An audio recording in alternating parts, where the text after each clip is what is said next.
আসসালামু আলাইকুম রহমতুল্লাহ।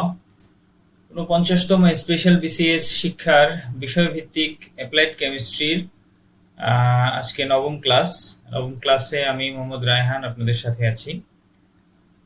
আজকের ক্লাসের বিষয়বস্তু হচ্ছে কস্টিক ক্লোরিন ইন্ডাস্ট্রি এবং প্লাস্টিক ইন্ডাস্ট্রি। তো এর মধ্যে এই টপিকগুলোর মধ্যে যেসব টপিক কভার করতেছে সেগুলো হচ্ছে methods and production of caustic soda and soda ash, electrolytic process of caustic soda and chlorine, diaphragm, mercury and membrane process, caustic soda chlorine industry in Bangladesh, এরপরে environmental aspects of caustic chlorine industry, আর plastic ইন্ডাস্ট্রির মধ্যে আছে polyethylene, polypropylene, polyvinyl chloride, polymethyl acrylate এবং polystyrene. তো আজকের টপিকের মধ্যে আপনাদের সিলেবাসে যেভাবে উল্লেখ করা আছে সেভাবেই আমি এখানে তুলে দিয়েছি। তো এই বিষয়টার মধ্যে সামান্য একটু আলোচনার ব্যাপার আছে, সেটা হচ্ছে গিয়ে যে আজকের যে টপিকটা সেটার মধ্যে যেমন methods of production of caustic soda and soda ash, এটারই মূলত তিনটা মেথড আছে এবং এই তিনটা মেথড সবগুলোই হচ্ছে ইলেকট্রোলাইটিক প্রসেস। এবং এই অর্থাৎ এই যে আমি যদি কস্টিক সোডা এন্ড সোডা অ্যাশের প্রোডাকশন মেথড আলোচনা করি তাহলে 2 নম্বর টপিক আমার আলোচনা করা হয়ে যাবে এবং একই সাথে 3 নম্বর টপিকও আলোচনা করা হয়ে যাবে, কারণ ইলেকট্রোলাইটিক প্রসেসই হচ্ছে 3 ভাগে ভাগ করা, ডায়াফ্রাম, মার্কারি এবং মেমব্রেন প্রসেস। যে কারণে আজকের ক্লাসটা আসলে যে টপিক অনুযায়ী দেখে অনেক কিছু মনে হলেও আসলে একই আলোচনার মধ্যে অনেক জিনিসপত্র কভার হয়ে চলে আসবে। আর প্লাস্টিক ইন্ডাস্ট্রিজ এর মধ্যে এখানে স্পেশালি 5টা পলিমারের কথা উল্লেখ করে দেয়া আছে। তো এর মধ্যে আমরা সবগুলো এই 5টা পলিমার সম্পর্কে আমরা একটু মোটামুটি আকারে আলোচনা করার চেষ্টা করেছি। আর এর মধ্যে পলিমিথাইল অ্যাক্রাইলেট যেটা পিএমএ, তো এইটার বিষয়ে আমি সিলেবাসেও খোঁজ নিলাম, কিন্তু পলিমিথাইল অ্যাক্রাইলেটের আসলে অত খুব বেশি ব্যবহার আসলে আমাদের চারদিকে নাই। বরং এটার একটা যে ডিরাইভেটিভ অর্থাৎ পলিমিথাইল মিথাক্রাইলেট পিএমএমএ, এটার খুব ব্যাপক ব্যবহার রয়েছে। গাড়ির গ্লাস সহ অন্যান্য স্বচ্ছ এবং শক্ত জিনিসপত্র তৈরিতে এটা ব্যবহার করা হয়। তো কিন্তু সিলেবাসে কিন্তু পলিমিথাইল অ্যাক্রাইলেটের কথা উল্লেখ করা। তো আমরা এখানে আসলে একটু লিবার্টি নিয়ে আমরা দুইটাই আসলে বিস্তারিত আলোচনা করে দিয়েছি, কারণ যেটা থেকে প্রশ্ন আসুক আমাদের তো প্রিপেয়ার থাকতে হবে। যাই হোক, তো আজকের টপিকের মধ্যে তাহলে গুরুত্বপূর্ণ টপিক হচ্ছে আসলে methods of production of caustic soda and soda ash. Basically একটা টপিক আলোচনা করলেই আমাদের বাকি এই কস্টিক ক্লোরিন ইন্ডাস্ট্রিজের সবকিছু আলোচনা করা হয়ে যায়। এরপরে বাকি আমরা শুধু আলোচনা করব হচ্ছে বাংলাদেশের কস্টিক ক্লোরিন ইন্ডাস্ট্রি সম্পর্কে এবং এগুলোর এনভায়রনমেন্টাল অ্যাসপেক্ট সম্পর্কে। আর প্লাস্টিক ইন্ডাস্ট্রির সবগুলোই আসলে ইম্পর্টেন্ট। তো আমরা লেকচার শুরু করা যাক। আমরা আলোচনা করতে করতে আস্তে আস্তে সবগুলো পরিষ্কার হবে। কস্টিক সোডা প্রোডাকশনের মেথড হচ্ছে আমরা যে ক্লোর অ্যালকালি প্রসেস যেটাকে বলি, অর্থাৎ সোডিয়াম ক্লোরাইড বা আমাদের যে খাবার লবণ সেটার খুব ঘন যে সলিউশন যেটাকে আমরা ব্রাইন হিসেবে চিনি, এটাকে যদি আমি ইলেকট্রোলাইসিস করি তাহলে সেখান থেকে কস্টিক সোডা, ক্লোরিন গ্যাস এবং হাইড্রোজেন গ্যাস তৈরি হয়। এই যে প্রসেসটা, এটা মূলত বিভিন্ন রকমের ইলেকট্রোলাইটিক সেলের মধ্যে এই প্রসেসটা ক্যারি আউট করা যায়। সেটা ইলেকট্রোলাইটিক সেলের মধ্যে মার্কারি সেল হতে পারে, ডায়াফ্রাম সেল হতে পারে বা মেমব্রেন সেল হতে পারে। মোটা দাগে এই 3 ধরনের সেলই ব্যবহার করা হয়। তো এই 3 ধরনের সেল আবার কিন্তু 3টা জেনারেশনকে রিপ্রেজেন্ট করে। আমরা একটু সামনে এগিয়ে সেটা দেখব। আপাতত এখান থেকে আমরা আমাদের যে আলোচনার বিষয় সেটা হচ্ছে এই 3 ধরনের সেলের মধ্যেই যে কমন বিষয়টা সেটা হচ্ছে আমরা অর্থাৎ তড়িৎ বিশ্লেষণ সেল, অর্থাৎ আমরা তড়িৎ প্রবাহিত করব এবং আলটিমেটলি সোডিয়াম এবং ক্লোরিন আয়ন আলাদা হয়ে যাবে এবং আলটিমেটলি আলাদা হয়ে তারা অ্যানোড এবং ক্যাথোডে জমা হবে। যেমন ক্লোরিন গ্যাস অ্যানোডে ক্লোরিন গ্যাস আকারে জমা হবে, আর সোডিয়াম হচ্ছে পানির সাথে বিক্রিয়া করে ক্যাথোডে হাইড্রোজেন গ্যাস প্রডিউস করবে এবং সোডিয়াম হাইড্রোক্সাইড তৈরি করবে। তো বেসিক যে একদম ক্লোর অ্যালকালি প্রসেস সেটা মূলত নিম্নোক্ত স্টেপগুলো ফলো করে। প্রথমত হচ্ছে ফিডস্টক প্রিপারেশন, অর্থাৎ সোডিয়াম ক্লোরাইড যে লবণ সেটার একদম স্যাচুরেটেড একটা সলিউশন তৈরি করা হয় যার মধ্যে 25 থেকে 30% সোডিয়াম ক্লোরাইড থাকে এবং এটাকে ইলেকট্রোলাইটিক সেলের মধ্যে ইন্ট্রোডিউস করা হয়। ইলেকট্রোলাইসিস প্রসেসে হচ্ছে সরাসরি ডিরেক্ট ইলেকট্রিক কারেন্ট ওই সলিউশনের মধ্যে দিয়ে পাস করা হয় 2টা ইলেকট্রোড ব্যবহার করে। অ্যানোড যেটা অর্থাৎ পজিটিভ ইলেকট্রোড, সেখানে ক্লোরিন আয়ন অ্যানোডে গিয়ে জমা হয় এবং ক্লোরিন গ্যাস হিসাবে সেখান থেকে রিলিজ হয়। আর ক্যাথোডে অর্থাৎ নেগেটিভ ইলেকট্রোডে হচ্ছে সোডিয়াম আয়নটা গিয়ে জমা হয়, জমা হওয়ার কথা, কিন্তু সোডিয়াম আয়ন তার আগেই জমা হওয়ার আগেই তারা পানির সাথে বিক্রিয়া করে সোডিয়াম হাইড্রোক্সাইড তৈরি করে এবং হাইড্রোজেন গ্যাসটা গিয়ে ওখানে জমা হয়। তো টোটাল এই রিয়াকশনের মধ্যে আমাদের প্রোডাক্ট হচ্ছে সোডিয়াম হাইড্রোক্সাইড, কি বলে, হাইড্রোজেন গ্যাস এবং ক্লোরিন গ্যাস। ওভারঅল রিয়াকশনটা আপনারা দেখতে পাচ্ছেন যে 2 অণু সোডিয়াম ক্লোরাইড এবং 2 অণু পানির সাথে বিক্রিয়া করে 2 অণু সোডিয়াম হাইড্রোক্সাইড তৈরি করে, 2 অণু ক্লোরিন গ্যাস তৈরি করে এবং 2 অণু হাইড্রোজেন গ্যাস তৈরি করে। এই প্রসেসটায়, এই ইলেকট্রোলাইটিক প্রসেসটায় 3 ধরনের ইলেকট্রোলাইটিক সেল নরমালি ইউজ করা হয়, বা বিভিন্ন ধাপে ধাপে 3 ধরনের সেল ইউজ করা হতো। যেমন প্রথমত একদম ফার্স্ট জেনারেশন হিসেবে মার্কারি সেল ব্যবহার করা হতো। এটা একদম সবচেয়ে ওল্ডেস্ট টেকনোলজি এবং এই টেকনোলজিতে মার্কারি ক্যাথোড ব্যবহার করা হয়। এটা ছিল ফার্স্ট জেনারেশনের সেল। এরপরে যখন একটু উন্নততর সেল আসলো, ডায়াফ্রাম সেল, এই সেলগুলো মূলত একটা অ্যাসবেস্টস বা সেম কোয়ালিটির কোনো পদার্থের একটা ডায়াফ্রাম, একটা পর্দা ব্যবহার করে, যার মাধ্যমে অ্যানোড এবং ক্যাথোড কম্পার্টমেন্টটাকে আলাদা করা যায়। এগুলো হচ্ছে সেকেন্ড জেনারেশন সেল। এবং আলটিমেটলি থার্ড জেনারেশন বা আধুনিকতম হচ্ছে সেপারেশন সেল হচ্ছে মেমব্রেন সেল। এরা হচ্ছে মোস্ট মডার্ন এবং মোস্ট এনার্জি এফিশিয়েন্ট মেথড। এরা মূলত ক্যাটায়ন এক্সচেঞ্জ মেমব্রেন ব্যবহার করে, যার মাধ্যমে খুব সহজেই প্রোডাক্টগুলোকে আলাদা করা যায় এবং কস্টিক সোডা বা অন্য যে প্রোডাক্টগুলো আছে সেগুলোর পিউরিটি খুবই হাই গ্রেড হয়। আচ্ছা, এখন আমরা বিস্তারিত আলোচনায় যাব। মার্কারি সেলে মূলত স্যাচুরেটেড ব্রাইন হচ্ছে একটা স্টিল ট্রাফের মধ্যে থেকে, একটা স্টিলের বড় কি বলে গামলা জাতীয় একটা ইয়ার মধ্যে থেকে যায় এবং এটার দৈর্ঘ্য থাকে মোটামুটি প্রায় 15 মিটার এবং চওড়ায় থাকে 1 মিটার। তো এর মধ্যে একটা মার্কারির একটা ফিল্ম থাকে এবং টাইটানিয়াম প্লেট থাকে। মার্কারির ফিল্মটা হচ্ছে ক্যাথোড হিসেবে কাজ করে, টাইটানিয়াম প্লেটগুলো অ্যানোড হিসেবে কাজ করে।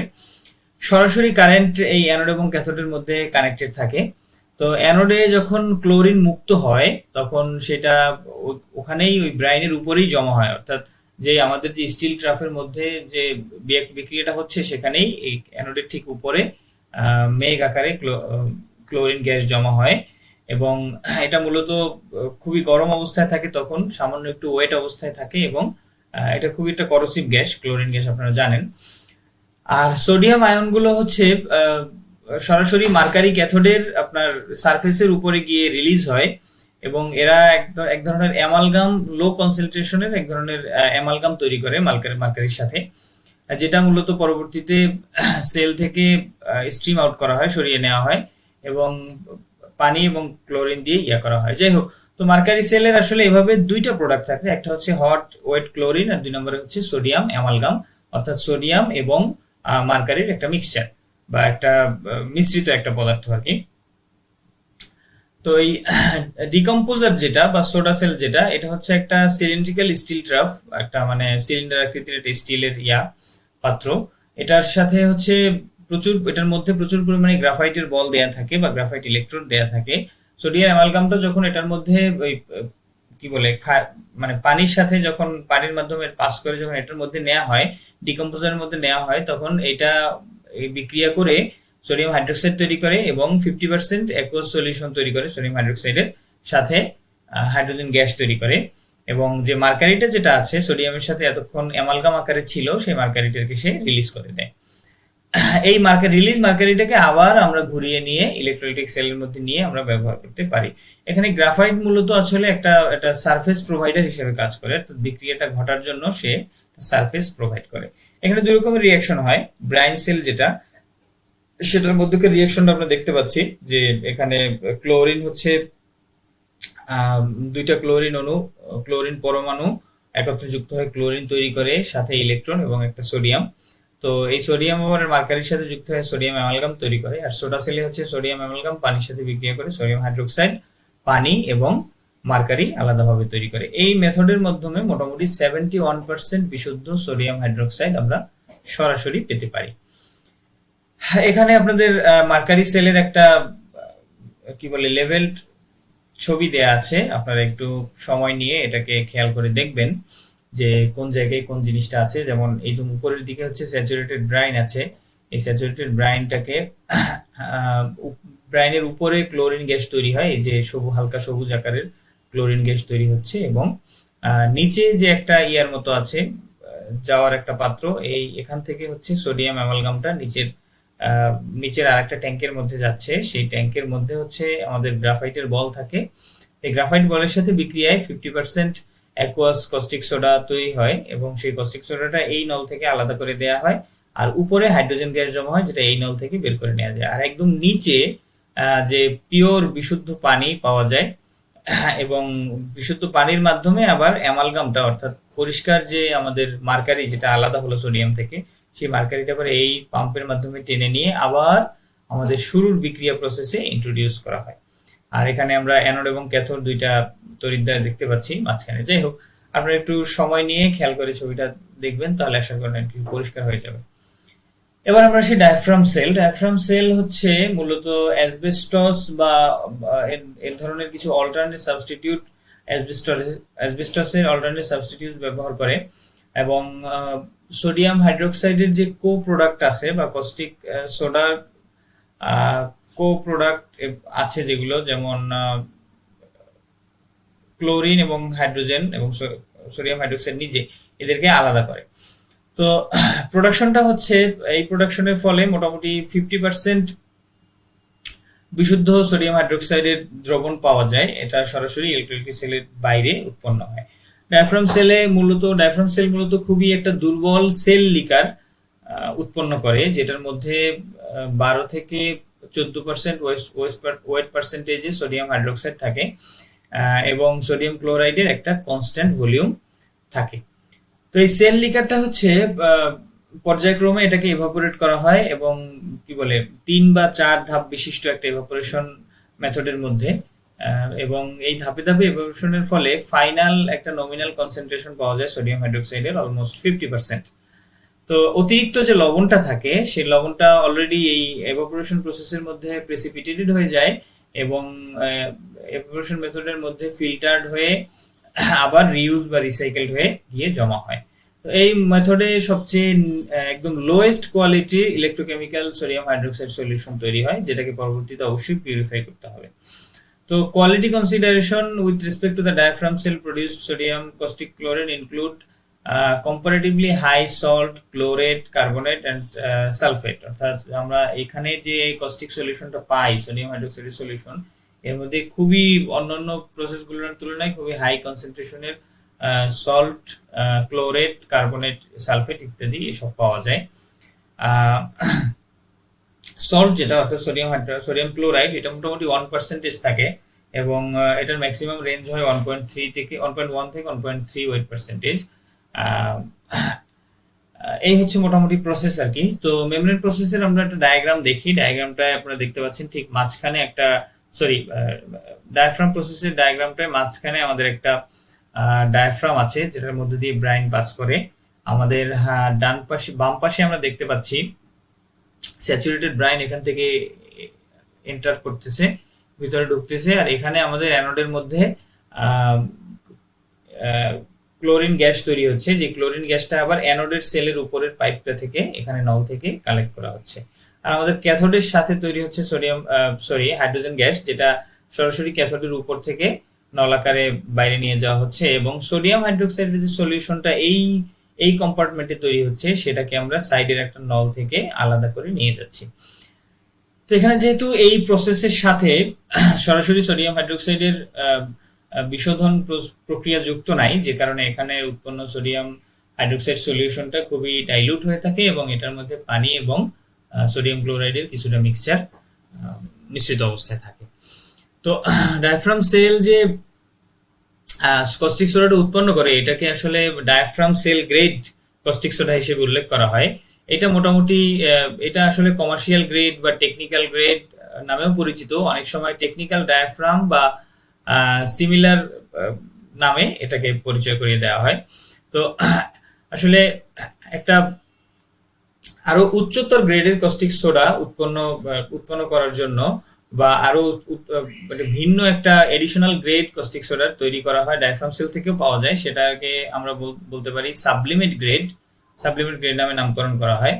তো সাবলিমেট গ্রেড প্রোডাকশনের জন্য হচ্ছে এই 50% যে ডায়াফ্রাম গ্রেড সোডিয়াম হাইড্রোক্সাইড হলো, এটাকে আবার আমাদের ইভাপোরেশন করতে হবে।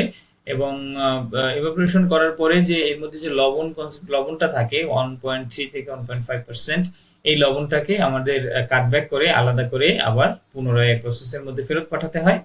এবং এর ফলে যে উচ্চতর গ্রেডের বা উচ্চতর কনসেন্ট্রেশনের যে সোডিয়াম হাইড্রোক্সাইডটা পাওয়া যায়, সেটাকে আবার ডাইলুট করা হয়। ডাইলুট করে 50% কনসেন্ট্রেশনে নিয়ে আসা হয়, যেটা আসলে কমার্শিয়ালি পরে বাজারজাত করা হয়, এবং এটার নাম দেওয়া হয় সাবলিমেট গ্রেড। তাহলে দেখা যাচ্ছে সাবলিমেট গ্রেডের সাথে ডায়াফ্রাম সেল গ্রেডের পার্থক্য হচ্ছে, ডায়াফ্রাম সেল গ্রেডের মধ্যে হচ্ছে আপনার ইমপিউরিটি হিসাবে সোডিয়াম ক্লোরাইড বা এরকমের কোনো দ্রবণ থাকতে পারে, বাট সাবলিমেট গ্রেডের মধ্যে এই জিনিসটা থাকে না। কিন্তু এদের কিন্তু আপনার কি বলে পার্সেন্টেজ, ওয়েট পার্সেন্টেজ বা কনসেন্ট্রেশন পার্সেন্টেজ কিন্তু সেম, অর্থাৎ দুইটাই 50% কনসেন্ট্রেটেড। তো এদের মধ্যে কমন নিউজের মধ্যে রয়েছে সিওয়েজ ওয়াটার নিউট্রালাইজেশন, তারপরে টেক্সটাইল প্রোডাকশন, এরপরে বিভিন্ন রকমের সোপ ডিটারজেন্ট তৈরি, অ্যালুমিনিয়াম প্রোডাকশন, এই ধরনের কাজে আসলে সোডিয়াম হাইড্রোক্সাইড যে প্রয়োজন হয় সেগুলো কিন্তু আমরা ডায়াফ্রাম গ্রেড সেলের মাধ্যমে পেয়ে থাকি। এছাড়া হচ্ছে কস্টিক বিভিন্ন রকমের বিভিন্ন এই ব্যবহারের জন্য বিভিন্ন গ্রেডের কস্টিক সোডা প্রয়োজন হয়, এবং সবগুলোই আমরা মোটামুটি এই প্রসেসের মাধ্যমে পেতে পারি। আচ্ছা, এবারে আমাদের থার্ড জেনারেশন সেল বা মেমব্রেন সেল, এটা একদম আধুনিকতম পদ্ধতি। এই পদ্ধতিতে মূলত 13% সোডিয়াম হাইড্রোক্সাইড পাওয়া যায়, অর্থাৎ এখানে মেমব্রেন সেল মেথডটা হচ্ছে একটা সিলেক্টিভ মেমব্রেন ব্যবহার করে, যেটা ক্লোরাইড এবং সোডিয়াম আয়নটাকে আগেই সিলেক্ট করে আলাদা করে দেয়। তো মেমব্রেনটা হচ্ছে কি একটা সোডিয়াম আয়নটাকে এর ভিতর থেকে পাস করার জন্য অনুমতি দেয় বা পাস করতে দেয়, কিন্তু ক্লোরিন গ্যাসটাকে এবং লবণ সলিউশন যেটা ব্রাইন সলিউশন সেটাকে পাস করতে দেয় না। এর ফলে হয় কি, দুইটা আলাদা আলাদা কম্পার্টমেন্টে এই দুটো জিনিস আটকা পড়ে যায়, অর্থাৎ একটা কম্পার্টমেন্টে বিশুদ্ধ সোডিয়াম আয়ন চলে যায়, আর একটা কম্পার্টমেন্টে ক্লোরিন গ্যাস এবং সল্ট গুলো আটকা পড়ে যায়। পরবর্তীতে এই সোডিয়াম আয়নটা হচ্ছে একদম বিশুদ্ধ পানির সাথে বিক্রিয়া করে, ওই মার্কারি সেলের মধ্যেই যে পানি দেয়া থাকে ওর মধ্যে বিক্রিয়া করে কস্টিক সোডা তৈরি করে। এরপরে এভাপোরেশন পদ্ধতিতে, আলটিমেটলি ডায়াফ্রাম মেথডের মধ্যে এভাপোরেশন পদ্ধতিতে এর কনসেন্ট্রেশনটা 50%-এ আপ করা হয়। 50% সোডিয়াম হাইড্রোক্সাইড কনসেন্ট্রেশন সলিউশন তৈরি করা হয়। তো এখানে আসলে লবণের কনসেন্ট্রেশন যেটা, সেটা আসলে কনসিডারেবলি টার্গেট করা হয় না এভাপোরেশন মেথডের সময়। এটা মূলত বিভিন্ন রকম ডিফিউশন নেচারের মধ্যে বা মেমব্রেন যে ডিফিউশন নেচার এবং এভাপোরেশনের যে রিডিউসড কোয়ালিটি, এটা প্রয়োজন হয় মূলত এই মেথডের ক্ষেত্রে। আর এটা আসলে ডায়াফ্রাম ইভাপোরেশনের ঠিক উল্টাটা, অর্থাৎ ডায়াফ্রামে যেহেতু আমাদের এটাকে আবার পিউরিফাই করতে হয়, আর মেমব্রেন মেথডে হচ্ছে আমাদের মেমব্রেনটাই পিউরিফিকেশনের কাজটা করে দেয়। তো মেমব্রেন সেল প্রসেসের মাধ্যমে যে কস্টিক সোডাটা উৎপন্ন হলো, এটা মূলত এটাকে মেমব্রেন গ্রেড হিসেবে নিয়ে আসা হয়, বা এটা হচ্ছে মোটামুটি রেয়ন গ্রেড প্রোডাক্ট হিসেবে আস্তে আস্তে গ্রহণযোগ্যতা পাচ্ছে। রেয়ন গ্রেড মানে আমাদের টেক্সটাইল ইন্ডাস্ট্রিতে ব্যবহারযোগ্য গ্রেড হিসেবে পরিচিতি পাচ্ছে, এবং রেয়ন ফাইবার প্রোডাকশনের বাইরেও এটা বিভিন্ন ক্ষেত্রে আসলে ব্যবহৃত হচ্ছে। আমরা এখানে মেমব্রেন সেলের একটা সুন্দর একটা ছবি দেয়া আছে, যেখানে মাঝখানে হচ্ছে আপনাদের একটা আলাদা মেমব্রেন বা সিলেক্টিভ একটা মেমব্রেন থাকে। মেমব্রেনটা হচ্ছে শুধুমাত্র সে সোডিয়ামটাকে পাস করতে দেয় এবং ক্লোরিনটাকে একপাশে আটকানো রাখে, ফলে একপাশে আমাদের সোডিয়াম হাইড্রোক্সাইড বা কস্টিক সোডার দ্রবণ আমরা আউটপুট হিসাবে পাই। এখানে আবার অতিরিক্ত ইনপুট হিসাবে পানি দিতে হয়, বিশুদ্ধ পানি। আর এই সেলের উপরের অংশ থেকে আমরা হাইড্রোজেন গ্যাস পাই। আর হচ্ছে অপর পাশের সেলে ব্রাইন ইনপুট দেওয়া হয়, এবং এখান থেকে আমরা ডিপ্লেটেড ব্রাইনটা, মানে যেই ব্রাইনটা আরো ব্রাইন কনসেন্ট্রেশন লোয়ার হয়ে গিয়েছে, সেই ব্রাইনটা এখান থেকে বের করে নেওয়া হয়। আর এই সেলের উপরের অংশ থেকে ক্লোরিন গ্যাস উৎপন্ন হয়। যাই হোক, এবারে আমরা কিছু স্যাম্পল কোয়েশ্চেন দেখব যে ডায়াফ্রাম সেল প্রসেসে কোন ম্যাটেরিয়ালটা ডায়াফ্রাম হিসেবে কমনলি ইউজ করা হয়। এখানে অ্যাসবেস্টস ইউজ করা হয় কমনলি, তবে বর্তমানে অ্যাসবেস্টসের ব্যবহারটা পরিবেশগত কারণে বা প্রকৃতিগত কারণে কমিয়ে ফেলা হচ্ছে আস্তে আস্তে। ইলেকট্রোলাইসিস, ব্রাইন ইলেকট্রোলাইসিসের মেইন বাই প্রোডাক্টটা কি হতে পারে মেমব্রেন সেলে? মেমব্রেন সেল প্রসেসে হচ্ছে অ্যানোডে ক্লোরিন যে উৎপন্ন হয়, এই ক্লোরিনটা হচ্ছে এদের মেইন বাই প্রোডাক্ট, ব্রাইনের সাথে ক্লোরিন উৎপন্ন হয় যে। এরপর হচ্ছে 3 নম্বর প্রশ্ন, মার্কারি সেল প্রসেসে সোডিয়াম কিসের সাথে অ্যামালগাম তৈরি করে? সোডিয়াম মার্কারির সাথে, মার্কারি সেলের যে মার্কারিটা আছে সেটার সাথে সোডিয়াম অ্যামালগাম তৈরি করে এবং পরবর্তীতে আবার রিসাইকেল প্রসেসের মাধ্যমে মার্কারিটা আলাদা হয়ে যায় এবং সেটা আবার পুনরায় বিক্রিয়া প্রসেসে ফিরে আসে। তারপর 4 নম্বরে হচ্ছে সোডিয়াম হাইড্রোক্সাইডের ইন্ডাস্ট্রিয়াল প্রোডাকশনের মেথড 9 কোনটা?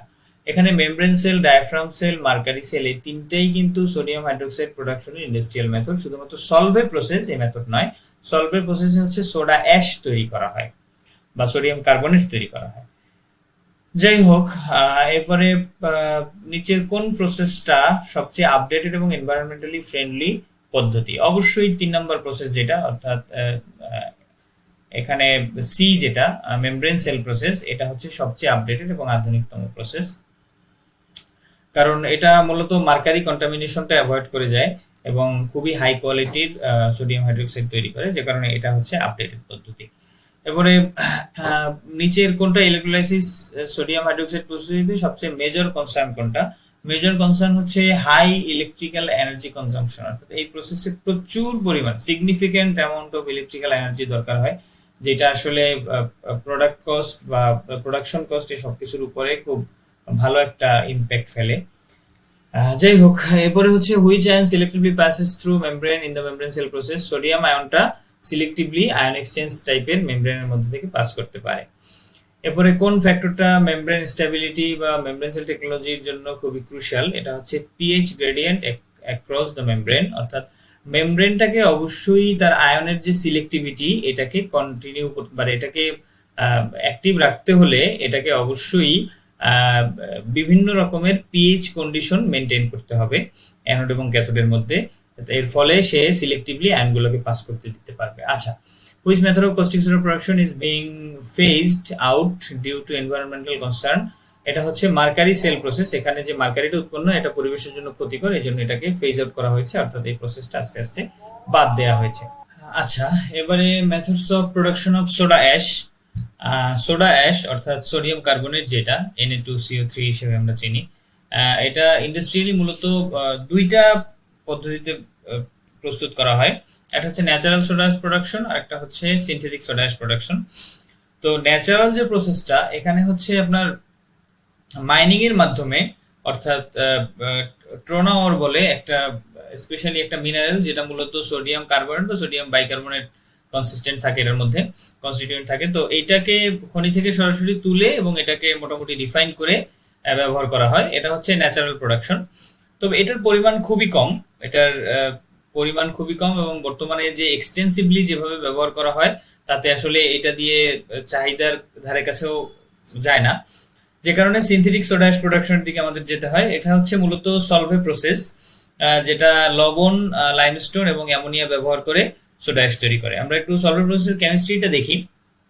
সলভে প্রসেসে মূলত হয় কি যে মূলত ব্রাইন থেকে, অর্থাৎ সোডিয়াম কার্বনেটের যে সলিউশন ব্রাইন, এই সোডিয়াম কার্বনেটের সলিউশন ব্রাইন এবং লাইমস্টোন এই দুইটার সাথে বিক্রিয়া করে ক্যালসিয়াম কার্বনেট তৈরি করে, সোডিয়াম কার্বনেট তৈরি করে। অর্থাৎ সোডিয়াম কার্বনেটের সোডিয়াম অংশটা আসে সোডিয়াম ক্লোরাইড থেকে আর কার্বনেট অংশটা আসে ক্যালসিয়াম কার্বনেট থেকে। আমরা নিচের এই বিক্রিয়া দেখতে পাচ্ছি। তো এই ওভারঅল রিয়াকশনটা আসলে 4টা ধাপে ঘটে মোটামুটি। এর মধ্যে প্রথম ধাপ হচ্ছে কার্বন ডাইঅক্সাইড গ্যাস হচ্ছে আপনার সোডিয়াম ক্লোরাইডের যে কনসেন্ট্রেটেড সলিউশন বা যেটাকে আমরা ব্রাইন হিসেবে চিনি, সেটার মধ্যে থেকে কার্বন ডাইঅক্সাইড গ্যাস পাস করা হয়। কার্বন ডাইঅক্সাইড গ্যাস পাস করা হলে এবং অ্যামোনিয়া গ্যাসও একত্রে পাস করা হয়, অর্থাৎ সোডিয়াম ক্লোরাইড এবং অ্যামোনিয়ার একটা সলিউশনের মধ্যে থেকে কার্বন ডাইঅক্সাইড গ্যাস পাস করা হয়। পাস করার ফলে সোডিয়াম বাইকার্বনেট তৈরি হয় এবং অ্যামোনিয়াম ক্লোরাইড তৈরি হয়। আমরা এখানে সোডা অ্যাশ প্রস্তুতির একটা বিস্তারিত একটা ফ্লো চার্ট দেখতে পাচ্ছি। আপনারা একটু যখন আমাদের লেকচারটা শেষ হবে, আপনারা লেকচারের বিবরণের সাথে ফ্লো চার্টটা একটু মিলিয়ে দেখবেন, তাহলে আপনাদের জন্য বুঝতে সুবিধা হবে। এখানে সলভের প্রসেস এবং ট্রোনা প্রসেস এই দুইটাই পাশাপাশি দেয়া আছে তুলনার জন্য। যাই হোক, আমরা এখানে সময় নষ্ট করবো না, আমরা একটু প্রসেস গুলো দেখি। দ্বিতীয় ধাপে হচ্ছে কার্বন ডাইঅক্সাইড, যেই কার্বন ডাইঅক্সাইডটা রিঅ্যাকশন 1 এর জন্য প্রয়োজন হয়, অর্থাৎ আমরা যে কার্বন ডাইঅক্সাইডটা পাস করব সেই কার্বন ডাইঅক্সাইড আমরা কোথা থেকে পাবো? সেটা পাবো হচ্ছে ক্যালসিয়াম কার্বনেটের ক্যালসাইনেশন থেকে। অর্থাৎ ক্যালসিয়াম কার্বনকে যদি আমি 950 ডিগ্রি থেকে 1100 ডিগ্রি সেলসিয়াস তাপমাত্রায় উত্তপ্ত করি, তাহলে ক্যালসিয়াম কার্বনেট বিযোজিত হয়ে যাবে এবং সেটা কুইক লাইম এবং কার্বন ডাই অক্সাইডে রূপান্তরিত হবে, ক্যালসিয়াম অক্সাইড এবং কার্বন ডাই অক্সাইডে রূপান্তরিত হবে। এর পর্যায়ে আমরা যে প্রথম প্রসেস থেকে যে আমরা সোডিয়াম বাইকার্বনেটটা পেলাম, এটাকে ফিল্টার করা হয় এবং এখান থেকে অ্যামোনিয়াম ক্লোরাইড সলিউশনটা আলাদা করা হয়।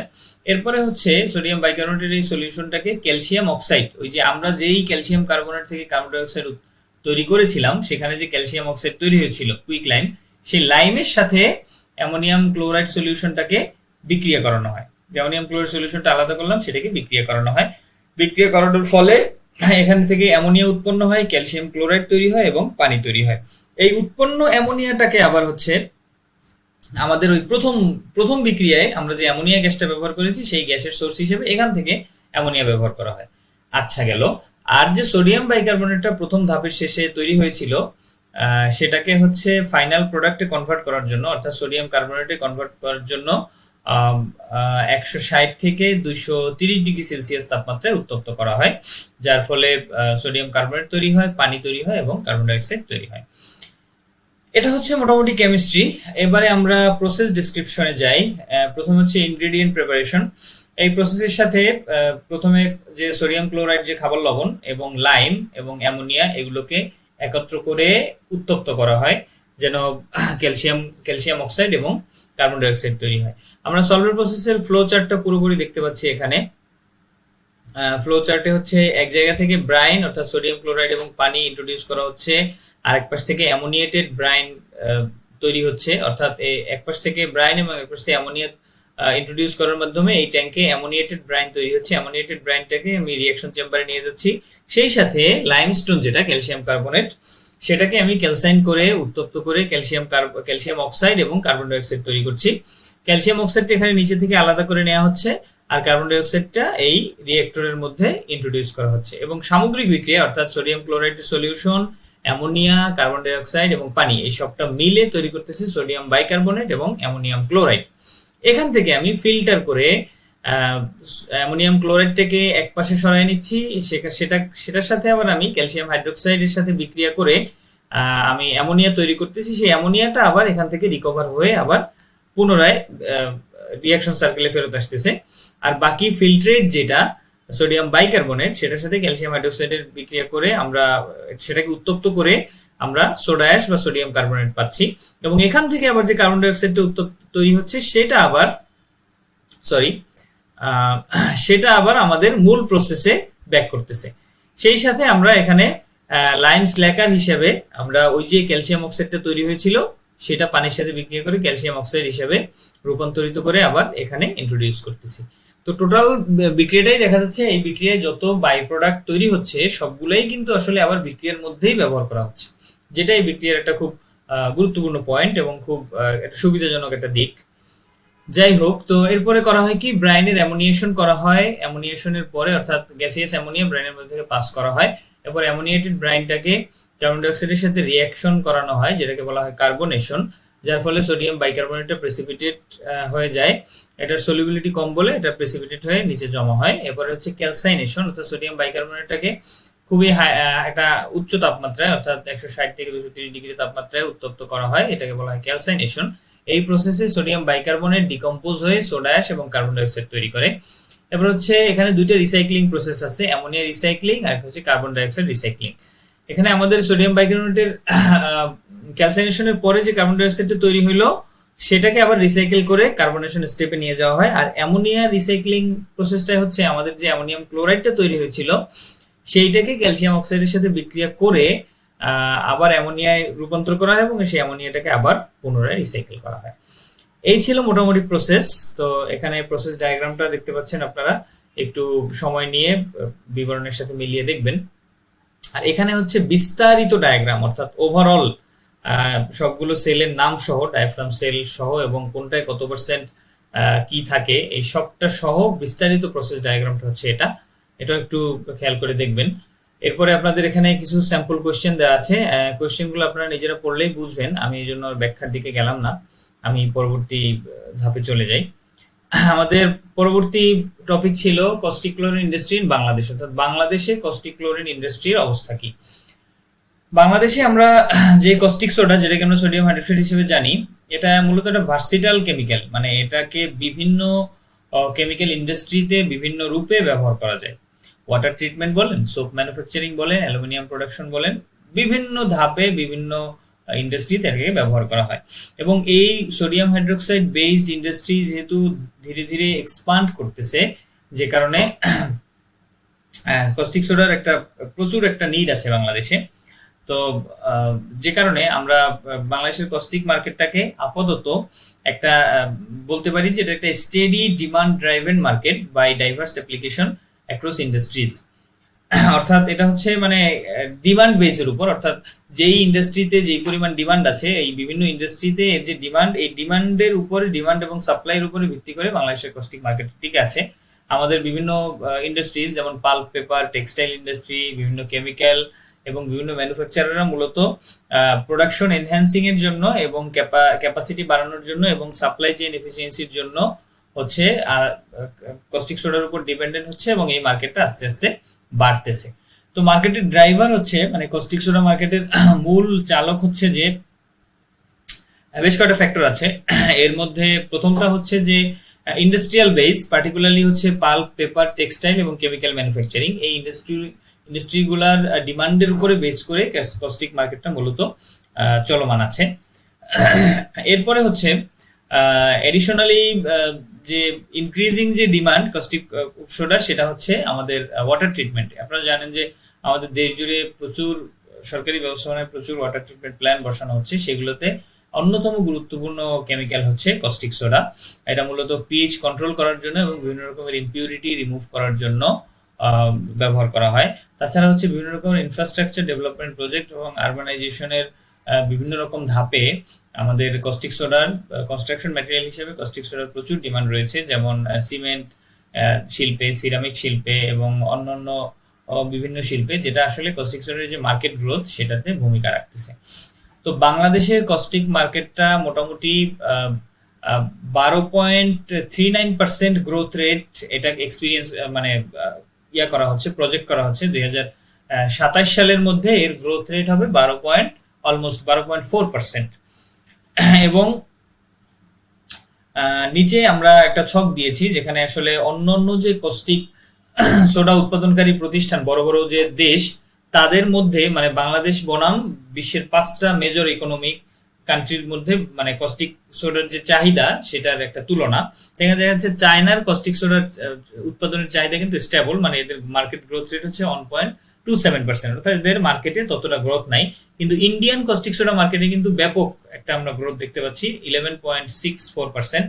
এছাড়া জাপান, অস্ট্রেলিয়ার কস্টিক মার্কেট মোটামুটি স্টেবল, কারণ এটা যেহেতু আসলে ডিমান্ড বেসড মার্কেট, যে কারণে তারা যেহেতু ইন্ডাস্ট্রিয়ালি আগে থেকেই উন্নত, এই জন্য তারা আগে থেকেই তাদের মার্কেটটা মোটামুটি তাদের উৎপাদন দিয়ে স্যাচুরেট করে রাখছে, এই জন্য তাদের আলাদা করে নতুন করে ডিমান্ড বাড়তেছে না। বাট বাংলাদেশ যেহেতু একটা উন্নয়নশীল দেশ, বা আমাদের যেহেতু বিভিন্ন নতুন নতুন ইন্ডাস্ট্রি ফ্লোরিশ করতেছে, যে জন্য বাংলাদেশে কস্টিক সোডার মার্কেটের গ্রোথ রেট আসলে অনেকটা বেশি, এদের থেকে অনেক বেশি। আচ্ছা, বলা হচ্ছে যে বাংলাদেশের যে কস্টিক সোডা মার্কেট, এটা মোটামুটি 2025 থেকে 2029 সালের মধ্যে এই গ্রোথ রেটটা, 25 সালে এদের এই গ্রোথ রেট বর্তমানে আছে 11.42%, যেটা 26 সালে প্রজেক্টেড যেটা হবে 11.76%, এটা 27 সাল নাগাদ 12.39, 28 সাল নাগাদ 13.38 এবং 2029 সাল নাগাদ এটা ফোরকাস্ট করা হচ্ছে যে এটা 14.75% পর্যন্ত গ্রোথ রেট অর্জন করবে। আমাদের ক্লোর অ্যালকালি মার্কেট 2019 থেকে 2030 পর্যন্ত এখানে একটা মানে ভবিষ্যৎবাণী টাইপের দেয়া আছে, মানে মোটামুটি ক্লোর অ্যালকালি মার্কেটের ভবিষ্যৎটা কি সেটা এখানে দেখানো আছে। এখানে আপনারা একটা পাই চার্ট দেখতে পাচ্ছেন, যেখানে হচ্ছে বিভিন্ন রিজিয়ন ওয়াইজ আমাদের কস্টিক মার্কেটের একটা দেখানো হচ্ছে যে কোন রিজিয়নে কি পরিমাণে কস্টিক সোডা উৎপন্ন হয় 2019 সাল নাগাদ, এবং 2030 সাল নাগাদ ধরে নেওয়া হচ্ছে যে কস্টিক মার্কেটের মার্কেট ভ্যালু হবে $100 বিলিয়ন। এর মধ্যে মূল স্ট্র্যাটেজি হচ্ছে বিভিন্ন রকম প্যাকেজিং সলিউশন কস্টিক সোডার জন্য এবং সাপ্লাই চেইন ফোর্টিফাইয়ের জন্য ব্যবহার করা হবে। তাছাড়া অক্সিজেন ডিপোলারাইজড ক্যাথোড টেকনোলজি ইউজ করা হবে, যে কারণে পরিবেশে কার্বন ডাইঅক্সাইড এমিশন কমানোর জন্য। আর এর অ্যাপ্লিকেশনগুলো এখানে বিভিন্ন ইসে দেয়া আছে, একটা চার্ট আকারে দেয়া আছে কোন কোন খাতে অ্যাপ্লিকেশন আছে। তার মধ্যে ওয়াটার ট্রিটমেন্ট আছে, ফুড প্রসেসিং আছে, ডাই স্টাফ আছে, তারপরে ইডিসি বা পিভিসি প্রস্তুতিতে আছে, সোপ এবং ডিটারজেন্ট আছে, পাল্প পেপার আছে, glass manufacture, chemical processing, aluminium processing, অর্থাৎ মোটামুটি সব ধরনের ইন্ডাস্ট্রিতেই কস্টিক সোডা একটা খুব গুরুত্বপূর্ণ একটা কনস্টিটিউয়েন্ট। আচ্ছা, এবার আমরা দেখি বাংলাদেশে বেসিক কেমিক্যাল ইন্ডাস্ট্রির মধ্যে মূলত ক্লোর অ্যালকালি প্লান্ট বা ক্লোরিনেটেড প্রোডাক্ট, সালফিউরিক অ্যাসিড প্লান্ট এবং কি বলে হাইড্রোজেন পারঅক্সাইড প্লান্টগুলো রয়েছে। অর্থাৎ বেসিক কেমিক্যাল যেসব আমরা উৎপন্ন করি তাদের মধ্যে ক্লোর অ্যালকালি প্লান্ট একটা, ক্লোরিনেটেড প্রোডাক্টের প্লান্ট একটা, সালফিউরিক অ্যাসিডের প্লান্ট একটা, আর হচ্ছে হাইড্রোজেন পারঅক্সাইডের প্লান্ট একটা। তো বর্তমানে আমাদের আভ্যন্তরীণ কস্টিক ক্লোরিন চাহিদা হচ্ছে মোটামুটি 4 লক্ষ মেট্রিক টন প্রতি বছর। আর আমাদের দেশে মোটামুটি মাত্র 5টা কোম্পানি আছে যারা আসলে মেমব্রেন সেল টেকনোলজিতে কস্টিক সোডা প্রডিউস করে। এটা হচ্ছে তাসমিন কেমিক্যাল একটা, এরপর হচ্ছে সামুদা কেমিক্যাল একটা, গ্লোবাল হেভি কেমিক্যালস হচ্ছে একটা, এরপরে এএসএম কেমিক্যাল একটা, এবং সর্বশেষ এসআর কেমিক্যাল ইন্ডাস্ট্রি রাজাপুর। তো এই ক্লোর অ্যালকালি ইন্ডাস্ট্রি মূলত 5টা মেজর কেমিক্যাল উৎপন্ন করে, অর্থাৎ এই একই একটা প্রোডাক্ট থেকে প্রসেস থেকে 5 ধরনের মেজর কেমিক্যাল তৈরি হয়। একটা হচ্ছে ক্লোরিন, এটা হচ্ছে ক্লোরিনের ব্যবহার হচ্ছে মূলত সুইমিং পুল জন্য ব্যবহার করা হয়, বিভিন্ন রকমের ডিসইনফেক্টেন্ট তৈরির জন্য ব্যবহার করা হয়, খাবার পানি ডিসইনফেক্ট করার জন্য 90% ক্ষেত্রে ক্লোরিন ব্যবহার করা হয়। এরপর হচ্ছে তার ইন্ডাস্ট্রিয়াল ইউজ তো রয়েছেই, যেমন প্লাস্টিক তৈরি, paper product, medicine, antiseptic solvent, paint ইত্যাদি তৈরিতে তো ক্লোরিন ব্যবহার আছেই। এরপরে তৈরি হয় সোডিয়াম হাইড্রোক্সাইড বা কস্টিক সোডা, এটা মূলত ডিসইনফেক্টেন্ট প্রোডাক্ট তৈরিতে ব্যবহার করা হয়। এটা ফার্মাসিউটিক্যালে ব্যবহার করা হয়, ওষুধ তৈরি বা অ্যাসপিরিন বা কোলেস্টেরল রিডিউসিং যেসব ড্রাগ আছে সেগুলো তৈরিতে ব্যবহার করা হয়। এরপর হচ্ছে ফুড প্রসেসিং এর জন্য এটা ব্যবহার করা হয়, ফুড কিউরিং এর জন্য এটা ব্যবহার করা হয়, এবং ফুড প্রিজার্ভেশনের জন্য সোডিয়াম হাইড্রোক্সাইড ইউজ করা হয়। এরপরে আমরা পাই সোডিয়াম হাইপোক্লোরাইড, যেটাকে আমরা ব্লিচ হিসেবে চিনি। ব্লিচটা মূলত ব্লিচিং এজেন্ট হিসেবে, অর্থাৎ রং বা ডার্ট পরিষ্কারকারী এজেন্ট হিসেবে টেক্সটাইল ইন্ডাস্ট্রিতে, পেপার এবং পাল্প ইন্ডাস্ট্রিতে প্রচুর পরিমাণে এক্সটেন্সিভলি ইউজ করা হয়। এবার পেট্রোকেমিক্যাল ইন্ডাস্ট্রিতে এটা পেট্রোলিয়াম প্রোডাক্ট রিফাইনিং এ ব্যবহার করা হয়। এরপরে ফুড প্রসেসিং এ হচ্ছে ফুড স্যানিটাইজেশন এবং ফুড প্রিপারেশনের যে স্যানিটাইজেশনটা সেখানে এটা ব্যবহার করা হয়। এরপরে আমরা পাই এখান থেকে ভিনাইল ক্লোরাইড পাই, এটা হচ্ছে মূলত পলিভিনাইল ক্লোরাইড বা পিভিসি উৎপাদনের বেস কেমিক্যাল হিসেবে এটা ব্যবহার করা হয়। অর্থাৎ এটা একটা খুব গুরুত্বপূর্ণ একটা পলিমার। এই পলিভিনাইল ক্লোরাইড থেকে আমাদের প্রচুর পরিমাণে প্লাস্টিক দ্রব্যাদি আমাদের দৈনন্দিন ব্যবহার বলেন বা ইন্ডাস্ট্রিয়াল ইউজের বলেন বিভিন্ন রকম দ্রব্যাদি পাওয়া যায়, যেমন পাইপ আছে, তারপরে তারের যে কাভারিং ওয়্যার কোটিং সেটা আছে, তারপরে হচ্ছে গাড়ির বা অন্যান্য ইসের যন্ত্রাংশ কাভারেজ, তারপরে কিচেন ওয়্যার, এসব ক্ষেত্রে ব্যবহার করা হয়। এছাড়া হচ্ছে বিভিন্ন রকম কনস্ট্রাকশনে, হেলথ কেয়ারে এবং ইলেকট্রনিক্স এর বিভিন্ন পার্ট তৈরিতেও পিভিসি ব্যবহার করা হয়। এরপরে সর্বশেষ আমরা হাইড্রোজেন ক্লোরাইড বা হাইড্রোক্লোরিক অ্যাসিড পাই। এই হাইড্রোক্লোরিক অ্যাসিডটা হচ্ছে ক্লিনিং এর জন্য, পিকলিং এর জন্য, মেটাল ইলেকট্রোপ্লেটিং এর জন্য, লেদার ইন্ডাস্ট্রিতে, এরপরে রিফাইনিং এর জন্য এবং আরো অন্যান্য হাইড্রোক্লোরিক অ্যাসিড আলাদাভাবে প্রোডাকশনের জন্য এই ইন্ডাস্ট্রি থেকে এটা ব্যবহার করা হয়। আচ্ছা, বাংলাদেশের যে ক্লোর অ্যালকালি ইন্ডাস্ট্রি আছে এটা মূলত ক্লোরিনটাকে hydrochloric acid, sodium sodium NaOCl এবং অ্যামোনিয়াম ক্লোরাইড এই কয়টায় রূপান্তরিত করে। তো এর মধ্যে যে ক্লোরিন গুলোকে যে প্রোডাক্টে কনভার্ট করা হলো সেগুলার হচ্ছে প্রোডাকশনের চেয়ে ডিমান্ড কম, যে কারণে এদেরকে মূলত সাধারণত খরচ কমানোর জন্য এদেরকে সরাসরি পানিতে ডিসচার্জ করে দেয়া হয়। কিন্তু এটা আবার পরিবেশের জন্য খুবই মারাত্মক ক্ষতিকর। যে ক্লোরিন বাই প্রোডাক্টটা আছে ক্লোর অ্যালকালি ইন্ডাস্ট্রিজের, এটা মূলত এই ক্লোরিনটাকে আন্ডার ইউটিলাইজ, অর্থাৎ এই ক্লোরিনটাকে আমরা আসলে প্রচুর বিভিন্ন খাতে ব্যবহার করতে পারি, কিন্তু সেই ব্যবহারটা আসলে আমাদের করা হয় না। আমরা সরাসরি এটাকে বিভিন্ন কেমিক্যালে রূপান্তর করে সরাসরি পানিতে ফেলে দিই, ফলে পরিবেশের ক্ষতি হয়। তো আমাদের সাস্টেনেবল ডেভেলপমেন্টের জন্য অবশ্যই ক্লোরিনের প্রপার ইউটিলাইজেশন দরকার।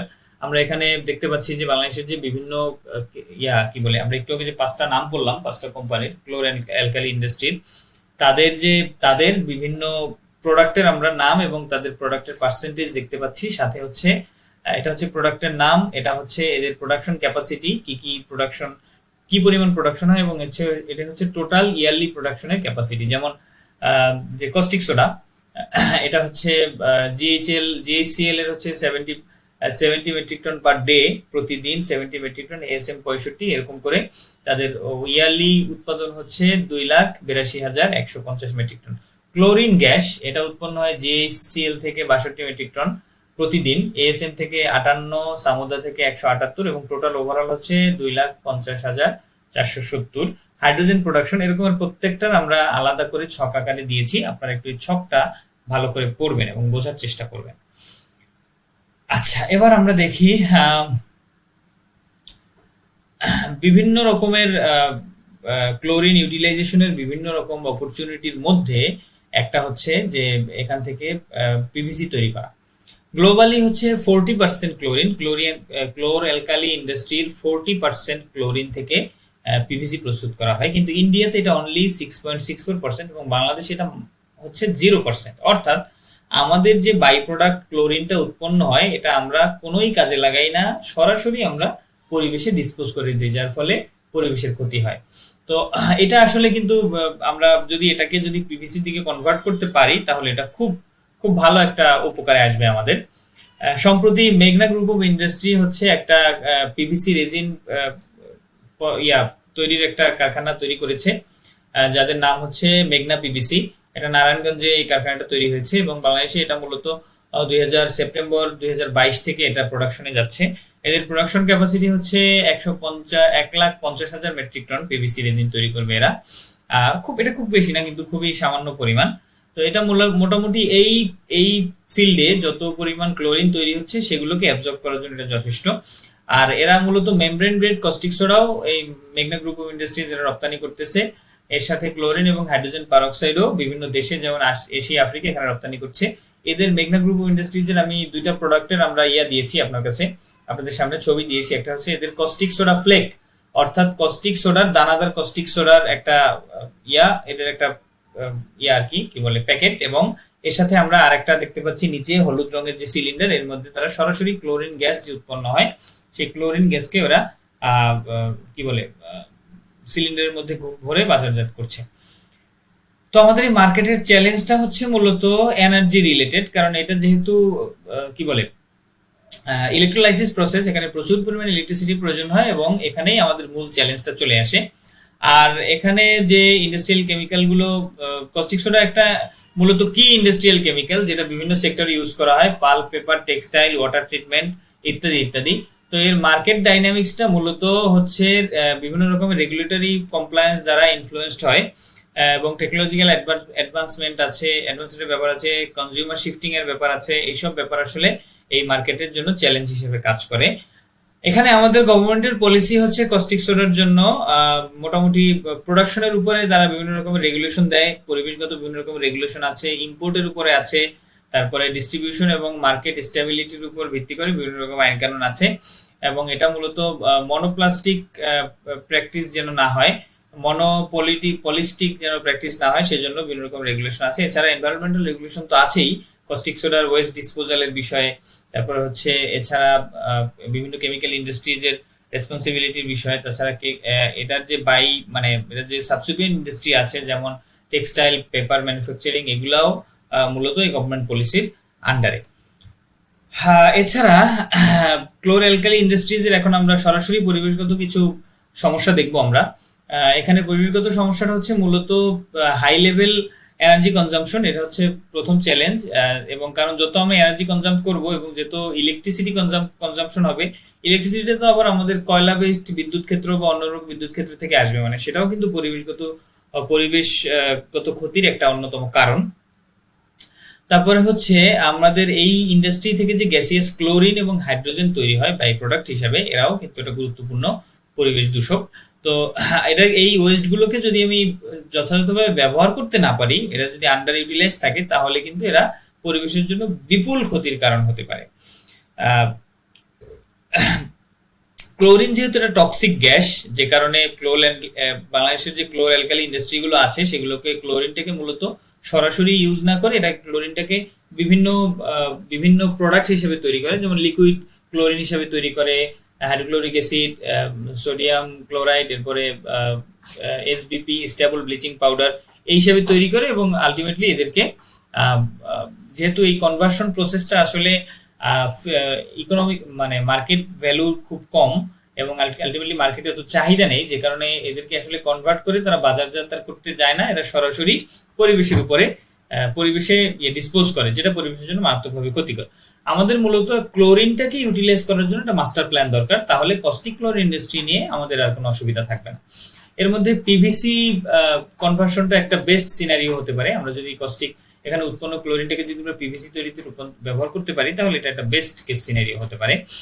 তো আমরা একটু আগে বলেছি যে মেঘনা পিভিসি তারা অলরেডি ক্লোরিন বেসড তৈরি করেছে। এখানে তারা মূলত ইথিলিন ইম্পোর্ট করবে এবং সেটার সাথে আমাদের এই উৎপন্ন ক্লোরিনটাকে ব্যবহার করে তারা পলিভিনাইল ক্লোরাইড তৈরি করবে।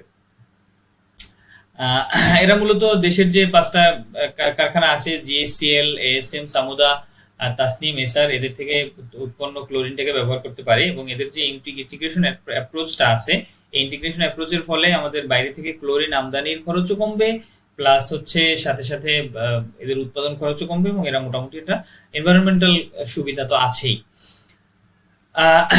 তো এক্ষেত্রে আমাদের পরিবেশের উপরে ক্লোরিনের যে সিরিয়াস অ্যাডভার্স ইফেক্ট আছে, মানে মানব স্বাস্থ্যের উপরে এবং পরিবেশের উপরে ক্লোরিন এবং ক্লোরিনেটেড কম্পাউন্ডের একটা সিরিয়াস অ্যাডভার্স ইফেক্ট আছে।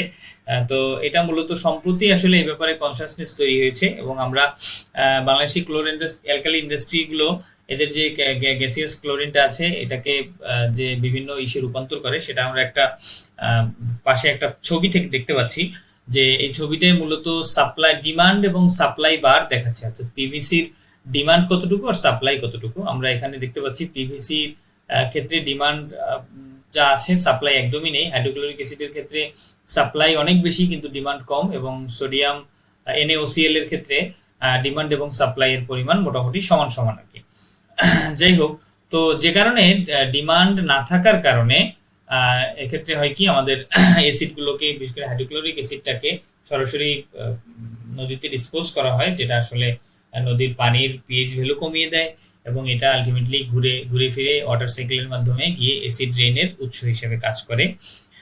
তাছাড়া সোডিয়াম হাইপোক্লোরাইড যেটা NaOCl, এটাও কিন্তু কি বলে নদীতে, যেহেতু এটা অন্য কোনো মার্কেট ভ্যালু তেমন একটা নাই, যে কারণে এটাও কিন্তু আলটিমেটলি নদীতে ডিসচার্জ করা হয়, যেটাও পরিবেশের জন্য অন্যতম ক্ষতির কারণ। তো এরা মূলত অ্যাকোয়াটিক যে আমাদের লাইফ আছে, এদের সব ধরনের লেভেলে এদের ক্ষতি করতে পারে, যেমন ফুড চেইন থেকে শুরু করে প্রাইমারি প্রডিউসার, অ্যাকোয়াটিক এলজি বা মাইক্রোফাইট যেগুলো আছে, এবার মাইক্রো ইনভার্টিব্রেট যেগুলো আছে, বিভিন্ন রকমের মাছ আছে, ছোট ছোট পোকা আছে, পানির যে ইভেন পানির উপর ভিত্তি করে যেসব পাখি বেঁচে থাকে তাদেরও এরা ক্ষতি করতে পারে। এবং ওভারঅল এরা কি করতে পারে, এটা হচ্ছে আমাদের বায়োডাইভার্সিটির বিভিন্ন রকম যে পরিবেশের যে বিভিন্ন রকম স্পেসিস আছে প্রাণীর, তাদের আলটিমেটলি ফাংশনাল করে, এবং আলটিমেটলি অনেক সময় এদেরকে এলিমিনেটও করতে পারে পুরোপুরি। তো অ্যাকোয়াটিক যেসব প্রাণী আছে, যেমন আমাদের অমেরুদণ্ডী প্রাণী বা মাছগুলো, এরা হচ্ছে হাইড্রোজেন আয়ন যদি পানিতে বেড়ে যায় তাহলে এর কারণে এরা ভালনারেবল হতে পারে, এবং এদের খাবারের অ্যাভেলেবিলিটি কমে যেতে পারে, এটা একটা কারণ। আবার যদি কিছু কিছু প্লান্টের গ্রোথ বা কিছু কিছু গাছের গ্রোথ এই দিয়ে এফেক্টেড হতে পারে, এবং আলটিমেটলি ম্যাক্রোনিউট্রিয়েন্টের পরিমাণ, যেমন ফসফরাস বা অন্যান্য নিউট্রিয়েন্টের পরিমাণ কমে যেতে পারে, যার ফলে গাছেরও ক্ষতি হতে পারে। তাছাড়া ক্লোরিনেটেড অন্যান্য অর্গানিক কম্পাউন্ড যেগুলোকে আমরা অর্গানোক্লোরিন নামে চিনি, এরা মূলত খুবই টক্সিক, এরা বায়োঅ্যাকুমুলেটিভ, এবং এদের বায়োম্যাগনিফিকেশন হয়, অর্থাৎ যদি কোনো প্রাণীর মধ্যে অ্যাকুমুলেটেড হয় খাবারের মাধ্যমে, পরবর্তীতে এর বিভিন্ন ধাপে গিয়ে এদের কনসেন্ট্রেশন আরো বাড়তে থাকে। এটা কিন্তু একটা সিরিয়াস প্রবলেম, এবং এটা আলটিমেটলি ক্যান্সার, অন্যান্য ইমিউন সাপ্রেশন বা জন্মগত ডিফেক্ট, এরপরে হচ্ছে ফার্টিলিটি প্রবলেম, এন্ডোক্রাইন ডিসরাপশন ইত্যাদি ঘটাতে পারে। তো আমাদের ক্লোর অ্যালকালি ইন্ডাস্ট্রিগুলোকে অবশ্যই ক্লোরিন ডিস্ট্রাকশন ইউনিট সহকারে এগুলোকে ডিজাইন করতে হবে যেন কোনো রকম অ্যাক্সিডেন্ট যদি হয় তাহলে যে ক্লোরিন গ্যাসটা যেন সরাসরি প্রকৃতিতে রিলিজ না হয়, এটাকে যেন একটা ডিস্ট্রাকশন ইউনিটের মধ্যে দিয়ে যেতে হয়।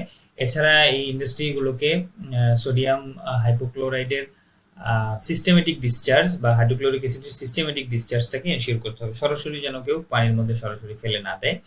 এবং এইটাকে যদি করা যায়, রেগুলেট করা যায়, তাহলে ক্লোরেট এবং ব্রোমেট এগুলোকে যদি এনশিওর করা যায় তাহলে মোটামুটি পরিবেশগত ক্ষতির পরিমাণ কিছুটা কমবে। এখানে এই টোটালটার উপরে কিছু স্যাম্পল কোয়েশ্চেন আছে, আপনারা একটু নিজেরা দেখে নেবেন। আমি পরবর্তীতে আমরা শুরু করতে যাচ্ছি হচ্ছে আমাদের বিভিন্ন রকম পলিমার। তার মধ্যে প্রথমটা হচ্ছে পলিইথিলিন। পলিইথিলিন হচ্ছে আমাদের পৃথিবীতে ব্যবহৃত সবচেয়ে কমন প্লাস্টিক ম্যাটেরিয়াল। এটা হচ্ছে একটা ভার্সেটাইল থার্মোপ্লাস্টিক পলিমার, যেটা মূলত ইথিলিনের পলিমারাইজেশন থেকে তৈরি করা হয় এবং এটা থেকে বিভিন্ন রকমের very wide range of products আমরা পেয়ে থাকি। তো এটা মূলত খুব কমনলি হচ্ছে প্লাস্টিক হিসেবে পরিচিত এবং এটা প্যাকেজিং এর ক্ষেত্রে খুব বেশি ব্যবহার করা হয়, পলিথিনের ব্যাগ বা ইত্যাদি। তো এটা মূলত হচ্ছে একটা ইথিলিনের চেইন অফ ইথিলিন মলিকিউল, যেটা মূলত একটার সাথে আরেকটা লিঙ্কড করা থাকে পলিমারাইজেশনের মাধ্যমে। এবং এটা আসলে বিভিন্ন রকমের এটার আবার এই পলিমারাইজেশন প্রসেসের ভিন্নতার উপর ভিত্তি করে এটার ডেনসিটি এবং এটার অন্যান্য ধর্ম এবং অন্যান্য সবকিছুই ভেরি করে থাকে। তো ডেনসিটি হতে পারে, রিজিডিটি, ট্রান্সপারেন্সি ইত্যাদি সব মলিকুলার স্ট্রাকচার সবকিছু আসলে এর পলিমারাইজেশন প্রসেসের উপর ভিত্তি করে ভিন্ন ভিন্ন হতে পারে। আপনারা ছবিতে 3 ধরনের পলিমার দেখতে পাচ্ছেন, এইচডিপিই, এলডিপিই এবং এলএলডিপিই। তো আমরা এগুলো একটু জানবো আগে, যে পলিইথিলিনের মূল কমন টাইপগুলো হচ্ছে এক নম্বরে হাই ডেন্সিটি পলিইথিলিন বা এইচডিপিই, এরপরে লো ডেন্সিটি পলিইথিলিন বা এলডিপিই, এরপরে হচ্ছে লিনিয়ার ফ্লো ডেন্সিটি পলিইথিলিন বা এলএলডিপিই, এরপরে ultra high molecular weight polyethylene বা UHMWP এবং ক্রস লিঙ্কড পলিইথিলিন বা PEX অথবা এটাকে XLPEও নামে অভিহিত করা হয়। যাই হোক, তো আমরা পলিইথিলিন এখানে বিক্রিয়াটা একটু দেখে নেই। ইথিলিন বা ইথিন যেটাকে বলে, এটা একটা গ্যাস। তো এটাকে পলিমারাইজেশন প্রসেসের মধ্যে যখন নিয়ে যাওয়া হয় তখন এর ডাবল বন্ডটা ভেঙে যায় এবং ডাবল বন্ডটা ভেঙে গিয়ে দুই পাশে দুইটা লিঙ্কেজ বন্ড তৈরি করে, যেটা আসলে পরবর্তী ইথিলিন পরমাণুর সাথে যুক্ত করে এবং এবং একটা লম্বা চেইনের তৈরি করে। আমরা নিচে আসলে ছবিতে পলিইথিলিনের লম্বা চেইন দেখতে পাচ্ছি, যেখানে নীল রঙের বলগুলো মূলত কার্বন পরমাণু নির্দেশ করে আর সাথে সাদা বলগুলো হচ্ছে হাইড্রোজেন পরমাণুটা নির্দেশ করে। আচ্ছা, তো পলিইথিলিনের কি প্রপার্টি, মূল প্রপার্টিগুলো হচ্ছে প্রথমত কেমিক্যাল রেজিস্ট্যান্স। এরা মূলত বিভিন্ন রকমের স্ট্রং অ্যাসিড, বেস এবং অন্যান্য সাধারণ অক্সিডাইজিং রিডিউসিং এজেন্টগুলোর এগেইনস্টে এরা বেশ ভালো রকম প্রতিরোধ ব্যবস্থা দেখায়, অর্থাৎ এরা মোটামুটি এদের দ্বারা আক্রান্ত হয় না। এছাড়া পলিথিনের কিন্তু সামান্য কিছু কিছু হাইড্রোকার্বন এবং তেলের দিকেও রেজিস্ট্যান্স আছে, অর্থাৎ হাইড্রোকার্বন বা তেল এগুলো দ্বারাও এরা আক্রান্ত হয় না, যদিও এরা নিজেরাও হাইড্রোকার্বন। আচ্ছা, এরপর হচ্ছে ইলেকট্রিক্যাল ইনসুলেটর হিসেবে কাজ করে, অর্থাৎ পলিথিন খুব ভালো ইলেকট্রিক্যাল ইনসুলেটর। এরা হচ্ছে কেবল শিটিং এর জন্য, অর্থাৎ যে মেটালিক যে কেবল সেগুলোর উপরে ইসের জন্য, আপনার কভারিং দেওয়ার জন্য এটা ব্যবহার করা হয়। তারপরে হচ্ছে এদের মেল্টিং পয়েন্ট এদের টাইপের উপরে বেস করে ভিন্ন ভিন্ন হয়, যেমন এলডিপি যেটা লো ডেন্সিটি, সেটার মেল্টিং পয়েন্ট অ্যারাউন্ড 105 থেকে 115 ডিগ্রি, আবার এইচডিপি এর মেল্টিং পয়েন্ট হচ্ছে 120 থেকে 140 ডিগ্রি। ওয়াটার রেজিস্ট্যান্স হচ্ছে পলিথিন মোটামুটি কোনো রকম পানি অ্যাবজর্ব করে না এবং এদের মধ্যে থেকে পানি পাস হতেও পারে না, মোটামুটি পানি বা ওয়াটার পেপার কোনোটাই পাস হতে পারে না, অর্থাৎ এদেরকে মোটামুটি ওয়াটার রেজিস্ট্যান্ট বলা যায়। এরপরে হচ্ছে এদের ফ্লেক্সিবিলিটি এবং ইম্প্যাক্ট স্ট্রেংথ, অর্থাৎ এদের এই প্রপার্টিগুলো আসলে পলিথিনের টাইপের উপর বেস করে ভিন্ন ভিন্ন হয়। যেমন এলডিপি খুবই ফ্লেক্সিবল, অথচ এইচডিপি খুবই রিজিড, এবং এইচডিপি এর ইম্প্যাক্ট স্ট্রেংথ অর্থাৎ কোনো আঘাতের ফলে যে প্রতিরোধ ক্ষমতা এটা অনেক বেশি, যেটা এলডিপি এর অনেক কম। এবং ইউএইচএমডব্লিউপি এটা মূলত এদের এক্সেপশনাল ইম্প্যাক্ট এবং অ্যাব্রাশন রেজিস্ট্যান্স, মানে এরা ঘর্ষণের বা কোনো আঘাতের বিপরীতে এক্সেপশনাল স্ট্রেংথ দেখায়, যে কারণে এটা স্পেশালাইজড ক্ষেত্রে ব্যবহার করা হয়। প্রোডাকশন মেথড হচ্ছে পলিথিন মূলত ইথিলিন মনোমার বা ইথিলিন গ্যাসের পলিমারাইজেশনের ফলে তৈরি হয়। ডিফারেন্ট প্রোডাক্টের জন্য ডিফারেন্ট প্রোডাকশন মেথড, যেমন হাই প্রেশার যেটা বা এইচডিপি যেটা, এটা মূলত রেডিক্যাল ইনিশিয়েটর, যেটা যেমন কি বলে এটাকে রেডিক্যাল ইনিশিয়েটরের মাধ্যমে প্রসেসটাকে ইনিশিয়েট করা হয় এবং এদের ব্রাঞ্চিংটা বেশি থাকে। তারপর হচ্ছে লো প্রেশার পলিমারাইজেশন, যেটা এটা মূলত ক্যাটালিস্টের উপস্থিতিতে অর্থাৎ জিগলার নেটা ক্যাটালিস্ট বা ক্রোমিয়াম অক্সাইড এগুলোকে ব্যবহার করা হয়। লো প্রেশারে এরা তৈরি হয় এবং এদের লিনিয়ার চেইনটা এইচডিপি লিনিয়ার চেইনটা তৈরি করা হয়, পরে এলডিপির ব্রাঞ্চিং হয়। এরপরে জিগলার নেটা আর মেটালোকেইন ক্যাটালিস্ট, এই ক্যাটালিস্টগুলো মূলত ক্যাটালিস্ট সিস্টেমগুলো মূলত বিভিন্ন রকমের ভেরিয়েন্ট যেমন এলএলডিপি বা অন্যগুলো তৈরিতে ব্যবহার করা হয়। আচ্ছা, এবারে অ্যাপ্লিকেশন। পলিথিনের অ্যাপ্লিকেশন আসলে হিউজ, এটা বলে শেষ করার কিছু নাই এবং এটা আসলে বলে আমরা এটার জন্য আলাদা ক্লাস নিলেও এটার পরিমাণ বলা শেষ হবে না। তো এটার মূল অ্যাপ্লিকেশন হচ্ছে প্যাকেজিং এর ক্ষেত্রে, অর্থাৎ এটা মূলত প্রাইমারিলি প্যাকেজিং এর জন্য ইউজ করা হয়। প্লাস্টিক ব্যাগ ইত্যাদি ইত্যাদি, ফিল্ম, তারপর হচ্ছে স্কুইজ বোতল, দুধের বোতল, অন্যান্য ডিটারজেন্টের বোতল ইত্যাদির জন্য ব্যবহার করা হয়।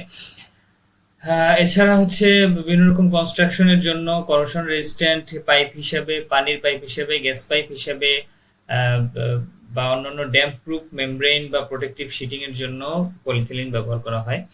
তারপরে হচ্ছে বিভিন্ন মেডিকেল ইউজ তো এর আছেই, বিশেষ করে ডিউরেবিলিটি এবং ওয়ার রেজিস্ট্যান্সের জন্য ইউএইচএমডব্লিউপির ব্যাপক একটা ব্যবহার আছে মেডিকেল সেক্টরে, এবং বিভিন্ন অর্থোপেডিক ইমপ্ল্যান্ট যেগুলো আর্টিফিশিয়াল লিম্ব, আর্টিফিশিয়াল জয়েন্ট, এগুলো তৈরিতে এটা ব্যবহার করা হয়। তারপর অটোমোটিভ ইন্ডাস্ট্রিতে বিভিন্ন বাম্পার, ফুয়েল ট্যাঙ্ক, বিভিন্ন রকমের interior exterior designing, insulating part, এগুলোর জন্য পলিইথিলিন ব্যবহার করা হয়। তাছাড়া বিভিন্ন রকমের কনজিউমার গুড যেমন বাচ্চাদের খেলনা, হাউস হোল্ড ওয়্যার, এরপরে হচ্ছে বিভিন্ন রকম কন্টেইনার ইত্যাদি পলিইথিলিন ব্যবহার করে। আমরা নিচে একটা ছক করেছি, মানে একটা ছবি দেখিয়েছি, অর্থাৎ বিভিন্ন রকম যে প্রোডাক্ট পলিইথিলিনের, সেগুলোর মধ্যে আমরা আবার সেগুলো দিয়ে তৈরি প্রোডাক্টগুলোর ছবি সহ একটা আপনার আইডিয়া দেওয়ার চেষ্টা করেছি। আপনারা ছবিটা খেয়াল করে দেখবেন। আচ্ছা, এবার হচ্ছে রিসাইকেলেবিলিটি অ্যান্ড এনভায়রনমেন্টাল ইম্প্যাক্ট। মোটামুটি এইচডিপি এবং এলডিপি এটা দুইটাই রিসাইকেলেবল, মানে এগুলো রিসাইকেল করা সম্ভব, এবং এদের রেজিন আইডেন্টিফিকেশন কোড হচ্ছে #2 এবং #4।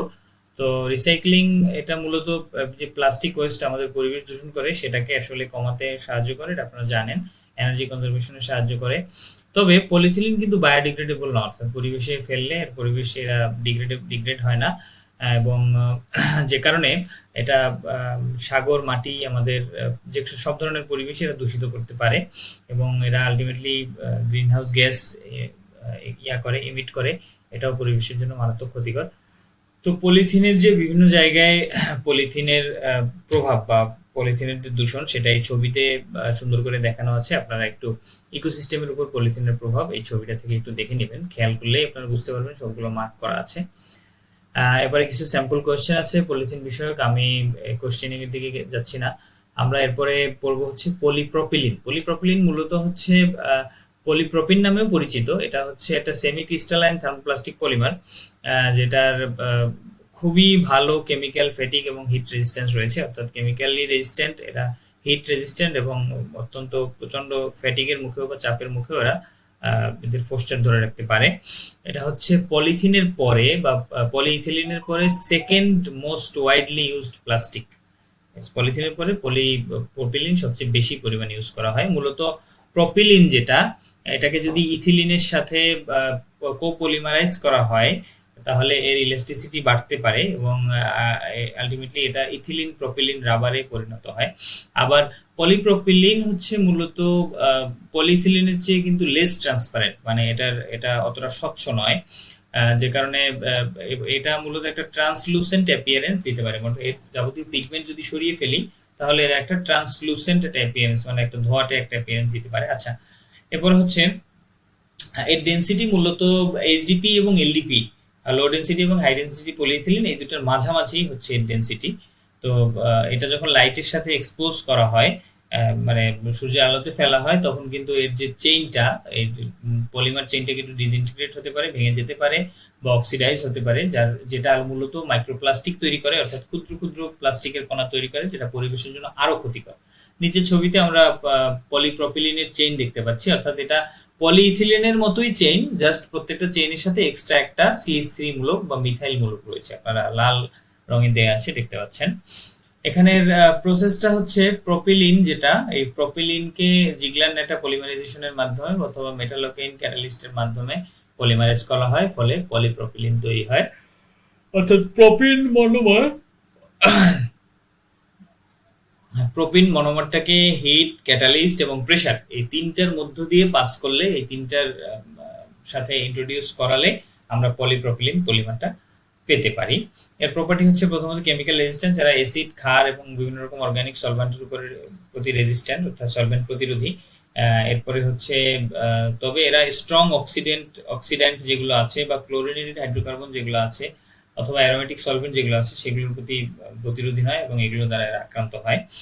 এদের মেল্টিং পয়েন্ট মোটামুটি 130 থেকে 171 ডিগ্রি সেলসিয়াস। তো পলিপ্রপিলিন মোটামুটি একটা পলিথিনের চেয়ে বা অন্যান্য প্লাস্টিকের চেয়ে হায়ার টেম্পারেচার এরা সহ্য করতে পারে, যে কারণে এরা বিভিন্ন রকমের স্টিম স্টেরিলাইজেশন বা অন্যান্য যেসব মানে একটু হাই টেম্পারেচারে যেসব ইকুইপমেন্ট ব্যবহার করা হয়, মেডিকেল বা ল্যাব ইকুইপমেন্ট, সেগুলো তৈরির জন্য কিন্তু এরা ব্যবহৃত হয়। এদের টাফনেস এবং ডিউরেবিলিটি, এরা মূলত high strength to weight ratio এদের আছে এবং এরা ফ্যাটিক বা অন্যান্য রকমের প্রেশারের উপরে খুবই রেজিস্ট্যান্ট, যে কারণে এরা মূলত কন্টিনিউয়াস যদি আমরা রিপিটেড এদেরকে বেন্ড করি, যদি মানে বারবার যদি বাঁকানো হয় বা নাড়ানো হয়, মোচড়ানো হয়, তাহলে এরা ভেঙে যায় না। এটা মোটামুটি এটা উইথস্ট্যান্ড করতে পারে। এরপরে হচ্ছে এটা মূলত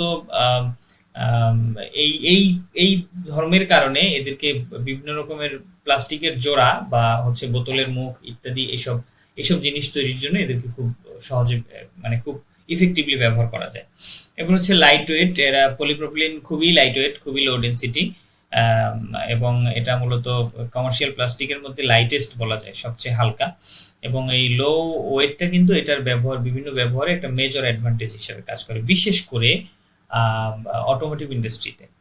আচ্ছা, এবারে আমরা পলিপ্রপিলিনের আরো কিছু ধর্ম দেখি। ময়েশ্চার রেজিস্ট্যান্ট, এটা মূলত নন হাইগ্রোস্কোপিক, মানে এটা ময়েশ্চার অ্যাবজর্ব করে না, সুতরাং এটা অবশ্যই পানি প্রতিরোধী হবে। বিশেষ করে আউটডোর গিয়ার বা বাইরে ব্যবহৃত আউটডোর গিয়ার বলেন কিংবা বিভিন্ন রকমের পানির মধ্যে ব্যবহৃত হয় এরকম দড়ি বলেন কিংবা ফুড প্যাকেজিং এর জন্য এরা খুব ভালো চয়েস। তারপরে ইলেকট্রিক্যাল ইনসুলেটর, অবশ্যই এরা বিদ্যুৎ পরিবহন করে না, যে কারণে বিভিন্ন রকমের ইলেকট্রনিক ইনসুলেটর হিসেবে ইউজ করা যায়। এদেরকে #5 দ্বারা আইডেন্টিফাই করা হয় রেজিন কোড এবং এরা মূলত রিসাইকেলেবল থার্মোপ্লাস্টিক, অর্থাৎ এদের রিসাইক্লিং হচ্ছে হিস্টোরিক্যালি খুবই চ্যালেঞ্জিং ছিল বিকজ অফ সর্টিং লিমিটেশন। কারণ হাউস হোল্ডে আমরা বিভিন্ন রকম পলিথিন বা প্লাস্টিক জাতীয় জিনিস ব্যবহার করি, সেখানে পলিইথিলিন থাকে, পলিপ্রপিলিন থাকে, পিভিসি থাকে, পিএমএমএ থাকে। এগুলোকে সর্ট আউট করা এটা খুব কঠিন কাজ, যে কারণে এদের রিসাইক্লিং করাটা একটু টাফ হয়ে যায়। তো পলিপ্রপিলিনের এখানে আমরা বিভিন্ন রকমের টাইপ দেখতে পাচ্ছি নিচের ছবিতে এবং এদের কি প্রপার্টি এবং কমন অ্যাপ্লিকেশন দেখতে পাচ্ছি। যেমন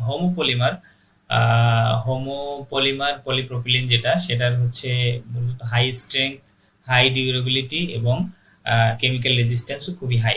তো এটা ব্যবহার করা হচ্ছে বিভিন্ন প্যাকেজিং এর জন্য, টেক্সটাইলের ক্ষেত্রে এবং অটোমোটিভ পার্টের ক্ষেত্রে।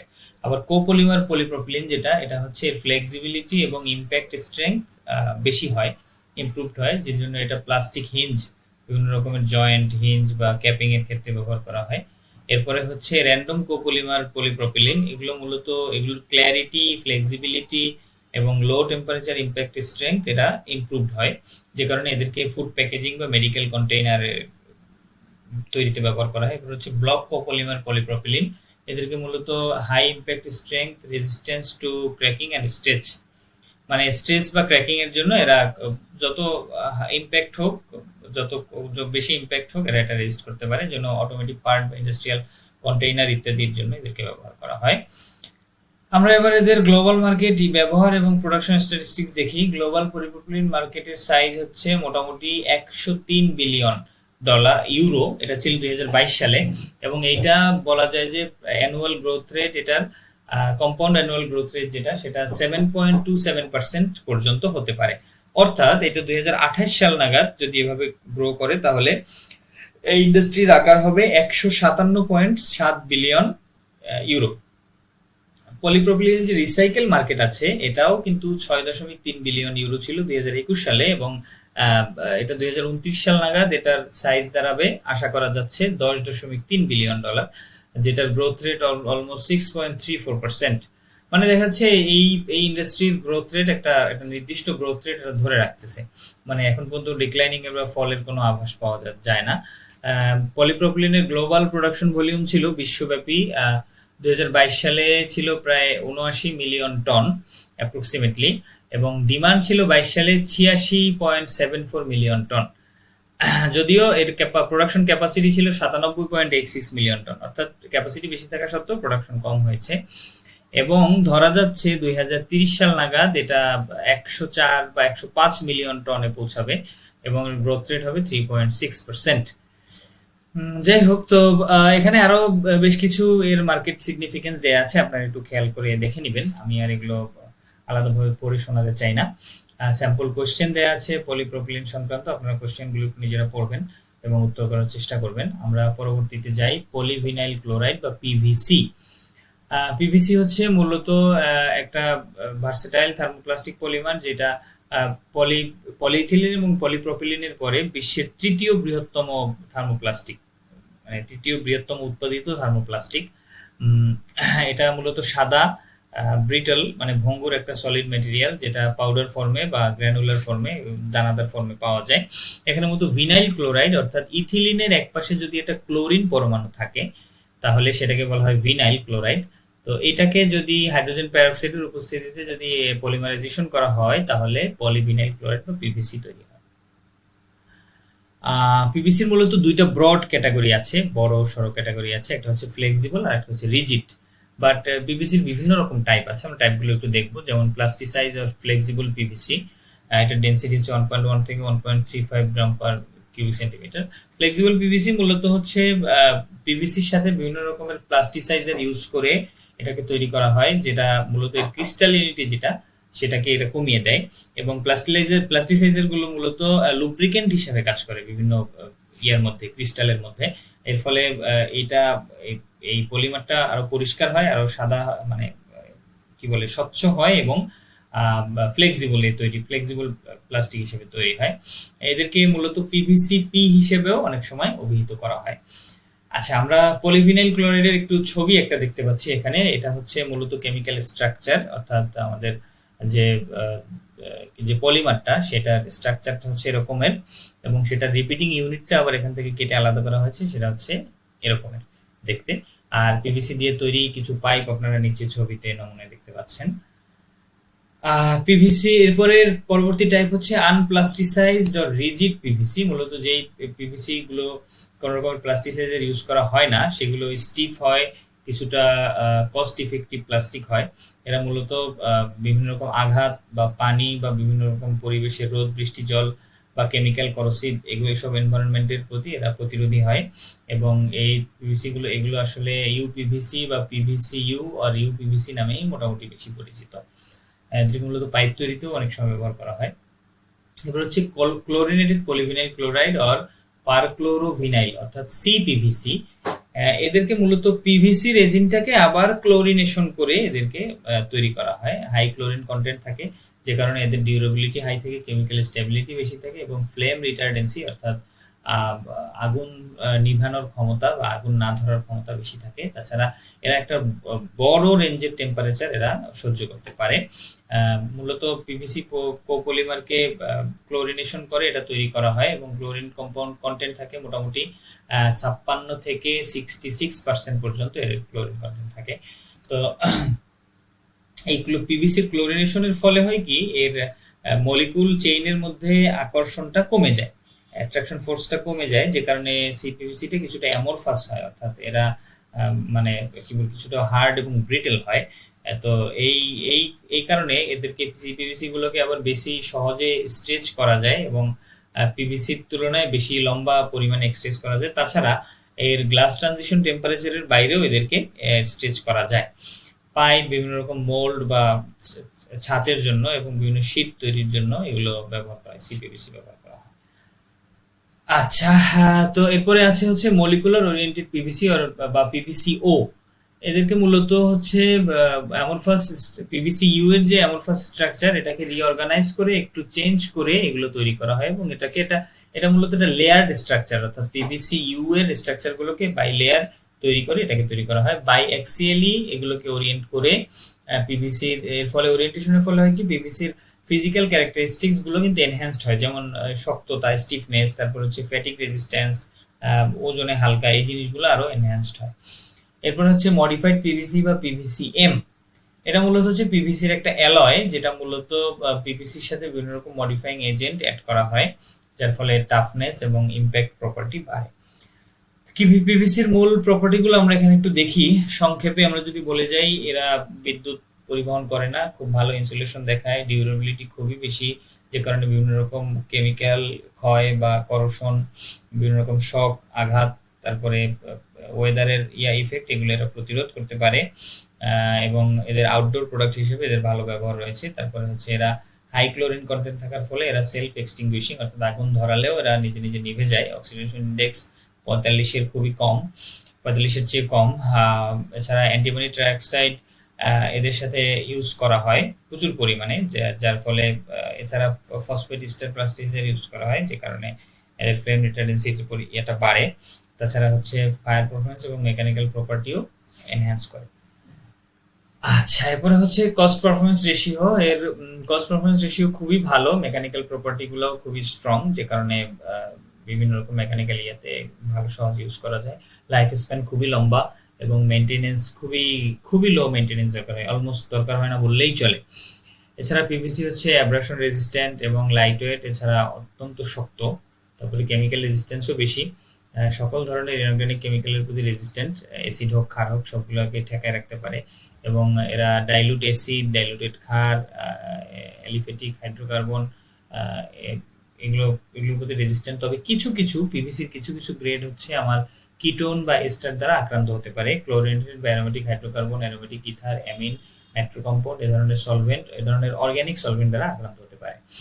এরপরে টেম্পারেচার সেন্সিটিভিটি। পিভিসি মূলত টেম্পারেচারের প্রতি সেন্সিটিভ, অর্থাৎ এদের প্রসেসিং টেম্পারেচারের উইন্ডোটা খুবই ছোট, যে কারণে ড্রাইং, এদেরকে প্রসেসিং এর পূর্বে ড্রাইংটা খুবই রেকমেন্ডেড, এবং এর ময়েশ্চার অবশ্যই 0.3% কম হতে হবে। যাই হোক, এরপর যে আমরা আপনার জন্য কিছু স্যাম্পল কোয়েশ্চেন আছে, স্যাম্পল কোয়েশ্চেনগুলো একটু নিজেরা দেখে নেবেন। আমরা এবারে আসি আমাদের পরবর্তী পলিমার, পলিমিথাইল অ্যাক্রাইলেট বা পিএমএ। এটা মূলত একটা অর্গানিক পলিমার, যেটার ফর্মুলা হচ্ছে CH2CH CO2 CH3। এটা হচ্ছে একটা সিনথেটিক অ্যাক্রাইলেট পলিমার। এটা মূলত মিথাইল অ্যাক্রাইলেট, এর মনোমারটা হচ্ছে মিথাইল অ্যাক্রাইলেট।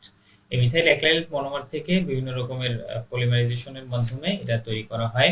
এই পলিমারগুলো মূলত কালারলেস, এটা কোনো আলাদা কালার পাওয়া যায় না, এটা হোমোপলিমার। এবং এটা মূলত আসলে খুব একটা গুরুত্ব বহন করে না, কারণ সরাসরি পলিমিথাইল অ্যাক্রাইলেটের স্পেসিফিক কোনো নাই, কি বলে, রিকগনাইজেবল কোনো ধর্ম নাই, বা খুবই সুবিধাজনক কোনো ব্যবহার ধর্ম নাই, যে কারণে এদেরকে আবার এদের যে কোপলিমার গুলো সেগুলো আবার কিন্তু খুব ভালো এদের প্রপার্টির জন্য এদেরকে প্রচুর এক্সটেন্সিভলি ইউজ করা হয়। যেমন এদের যে অন্যান্য কোপলিমার আছে, যেমন মিথাইল অ্যাক্রাইলেট মনোমার থেকে যেসব কোপলিমার পাওয়া যায়, যেমন পলিমিথাইল মিথাক্রাইলেট, যেটা পিএমএমএ, তারপরে আছে হচ্ছে স্টাইরিন আছে, অ্যাক্রাইলোনাইট্রাইল আছে, ভিনাইল অ্যাসিটেট আছে, ভিনাইল ক্লোরাইড আছে, ভিনাইলিডিন ক্লোরাইড আছে, বিউটাডাইন আছে।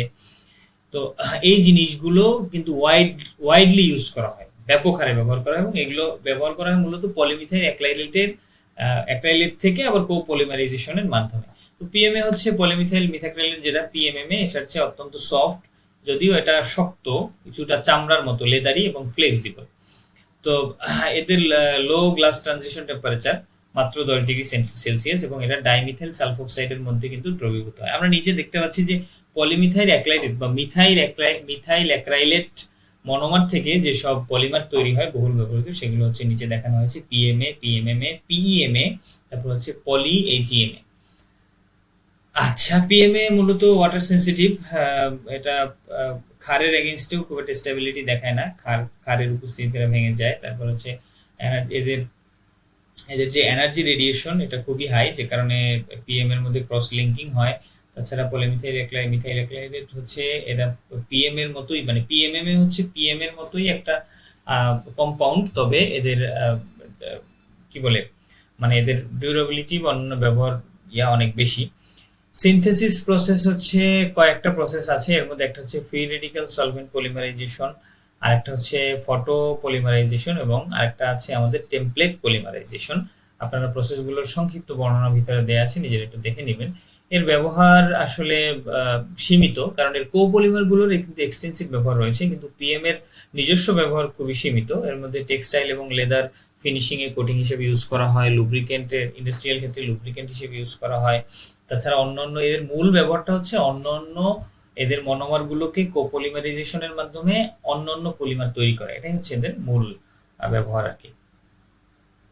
যাই হোক, এটার যে ডেরিভেটিভ, মানে পিএম এর যেটা ডেরিভেটিভ সেটা হচ্ছে পিএমএমএ বা পলিমিথাইল মিথাক্রাইলেট। এটা মূলত আরো পপুলারলি অ্যাক্রাইলিক হিসেবে পরিচিত, এবং এটা হচ্ছে ট্রান্সপারেন্ট, স্বচ্ছ, খুবই দৃঢ় থার্মোপ্লাস্টিক, যে কারণে এটাকে মূলত খুবই আলট্রাভায়োলেট রশ্মির প্রতি হাই রেজিস্ট্যান্স দেখায়, এবং বিভিন্ন রকম আবহাওয়ার যে প্রভাব আছে, সূর্যের আলো ইত্যাদি, এগুলোর প্রতি রেজিস্ট্যান্ট। যে কারণে, এবং বিশেষ করে যেহেতু এটা ট্রান্সপারেন্ট, এই জন্য গাড়ির জানালায়, স্মার্টফোনের স্ক্রিন বা অ্যাকোরিয়াম এগুলোর ক্ষেত্রে এটা এক্সটেন্সিভলি ইউজ করা হয় প্রচুর পরিমাণে। এটা খুবই শক্ত প্লাস্টিক, এদেরকে শেপ দেওয়া বা আকৃতি দেওয়া খুবই সহজ, এবং এরা মূলত কি বলে গ্লাস, এই সেম কোয়ালিটির গ্লাস তৈরিতে অনেক বেশি খরচ পড়ে যায়, যে কারণে আমরা এই পলিমারগুলো ইউজ করা হয়, এবং এটা খুবই কস্ট ইফেক্টিভ এবং খুবই কস্ট ইফেক্টিভ পলিকার্বনেট অল্টারনেটিভ। তো এখানে আমরা হচ্ছে পলিমিথাইল মিথাক্রাইলেটের যে মূল যে মনোমার অণুটা, সেটা আমরা 3D একটা দেখতে পাচ্ছি, রিপ্রেজেন্টেশন দেখতে পাচ্ছি, যেখানে হচ্ছে আমাদের কালো বলগুলা হচ্ছে কার্বন পরমাণু নির্দেশ করে, সাদা বলগুলো হাইড্রোজেন, এবং কি বলে লাল যে বল দুইটা, এই দুইটা হচ্ছে মিথাইল নির্দেশ করে। যাই হোক, আমরা এরপরে পিএমএমএ যেটা পলিমিথাইল মিথাক্রাইলেট, এটার ব্যবহার যেহেতু বেশি, সেজন্য এটার কিছু ধর্ম আমরা একটু দেখব। এটার ধর্ম হচ্ছে মূলত ট্রান্সমিটেন্স একটা, অর্থাৎ এরা যেহেতু স্বচ্ছ, যে কারণে রিফ্র্যাক্টিভ ইন্ডেক্স ভালো, এর ফলে এরা লাইট ট্রান্সমিটেন্স খুবই বেশি, মোটামুটি 92% আলো এরা পাস করতে পারে, মোটামুটি যে কোনো ধরনের গ্লাসের চেয়েও এটা অনেক বেশি, যে কারণে এদেরকে অপটিক্যাল ক্ল্যারিটি লস করাই এই ম্যাটেরিয়ালটাকে বিভিন্নভাবে ট্রান্সফর্ম করা যায়, বা থার্মোফর্ম এটাকে বলে, অর্থাৎ তাপের মাধ্যমে এটাকে বিভিন্নভাবে করা যায়, মোল্ডিং করা যায়, কিন্তু এদের অপটিক্যাল ক্ল্যারিটি মোটেও কমে না। এরপরে এটাকে পলিস্টাইরিন বা পলিইথিলিনের সাথে যদি তুলনা করা যায়, তাহলে সব ধরনের আউটডোর অ্যাপ্লিকেশনের জন্য পিএমএমএ হচ্ছে সবচেয়ে বেশি রেকমেন্ডেড।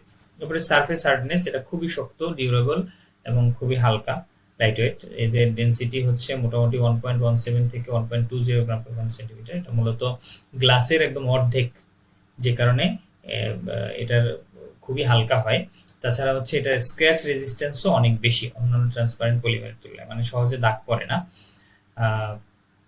তবে গ্লাসের তুলনায় আবার কম। তো যে কারণে এটা লো ময়েশ্চার এবং ওয়াটার অ্যাবজর্বিং ক্যাপাসিটি দেখায়।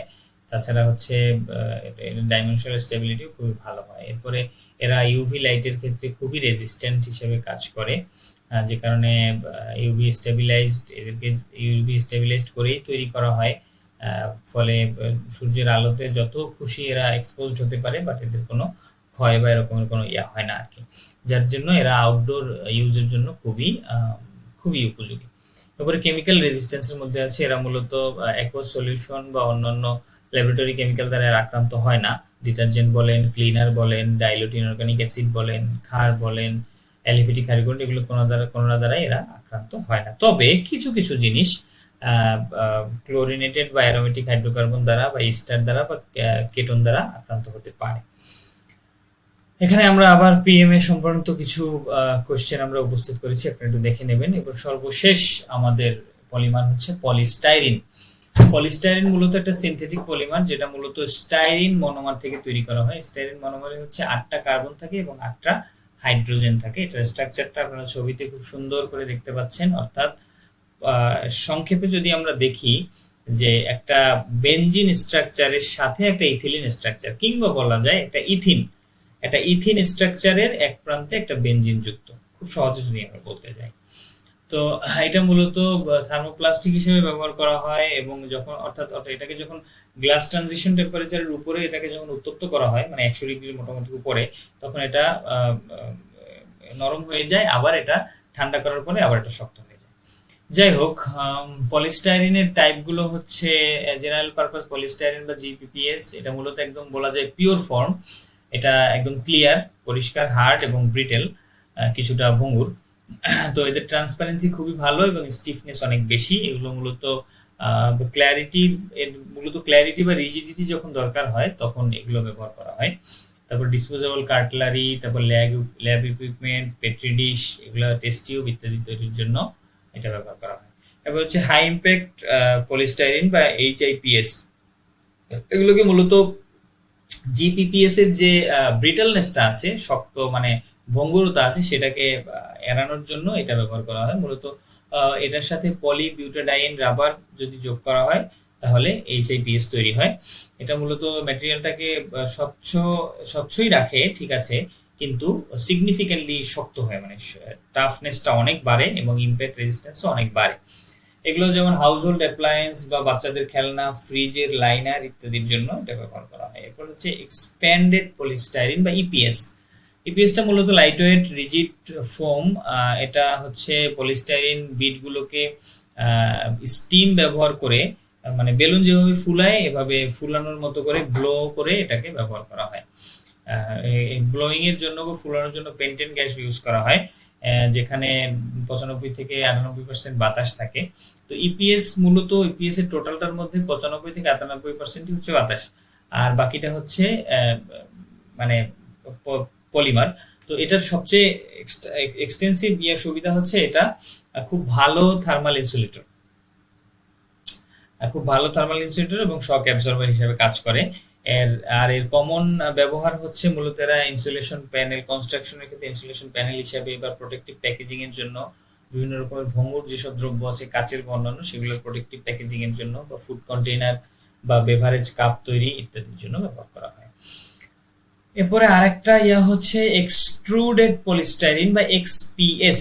এটা মূলত হচ্ছে একটা ফোম যেটা ইউনিফর্ম এবং ক্লোজড সেল স্ট্রাকচার যেটা আছে, এবং এটা মূলত এক্সট্রুশন প্রসেসের মধ্য দিয়ে তৈরি করা হয়। এর কম্প্রেসিভ স্ট্রেংথ খুবই বেশি, ময়েশ্চার রেজিস্ট্যান্স বেশি, এবং এটার থার্মাল ইনসুলেশন প্রপার্টি ইপিএস এর চেয়ে বেটার।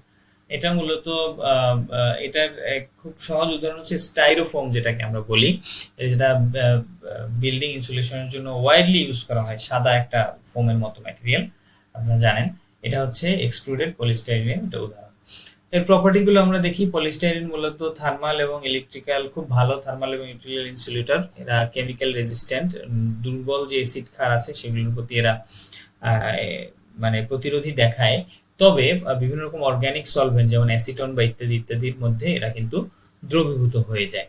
তাছাড়া হচ্ছে এরা খুবই লাইটওয়েট, লো ডেন্সিটির কারণে এরা খুবই লাইটওয়েট, যে কারণে বিভিন্ন প্যাকেজিং এর জন্য এদেরকে ব্যবহার করা হয়। তারপরে খুবই অত্যন্ত ফ্লেমেবল, অর্গানিক কম্পাউন্ড যেহেতু এরা অত্যন্ত ফ্লেমেবল। এরপর হচ্ছে বায়োডিগ্রেডেবল নহে, অর্থাৎ এরা পরিবেশে যদি এদের ইয়া করা হয় তাহলে এরা হান্ড্রেডস অফ ইয়ার্স, শত শত বছর ধরে পরিবেশে অবিকৃত থাকতে পারে এবং পরিবেশের ক্ষতি করতে পারে। সবচেয়ে বড় সমস্যা হচ্ছে এরা আলট্রাভায়োলেট রশ্মির সংস্পর্শে এসে ক্ষুদ্র ক্ষুদ্র মাইক্রোপ্লাস্টিক তৈরি করে, যেটা পরিবেশের জন্য খুবই ক্ষতিকর।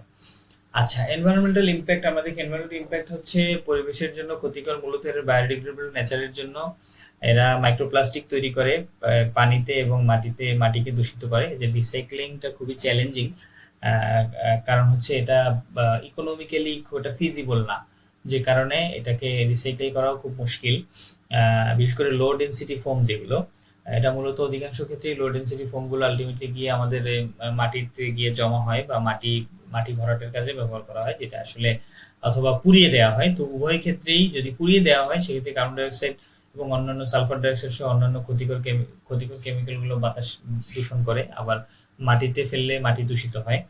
আর বিশেষ করে স্বাস্থ্য ঝুঁকির ক্ষেত্রে যেটা হচ্ছে যে স্টাইরিন মনোমারটা, এটা মূলত কিন্তু পলিস্টাইরিন যে কন্টেইনারগুলো আছে সেই কন্টেইনার থেকে মাইক্রোপ্লাস্টিক আকারে খাবারের মধ্যে যেতে পারে, এবং সেখান থেকে বিশেষ করে যখন গরম করা হয় এটা, এবং আলটিমেটলি সেটা মানুষের শরীরে যেতে পারে।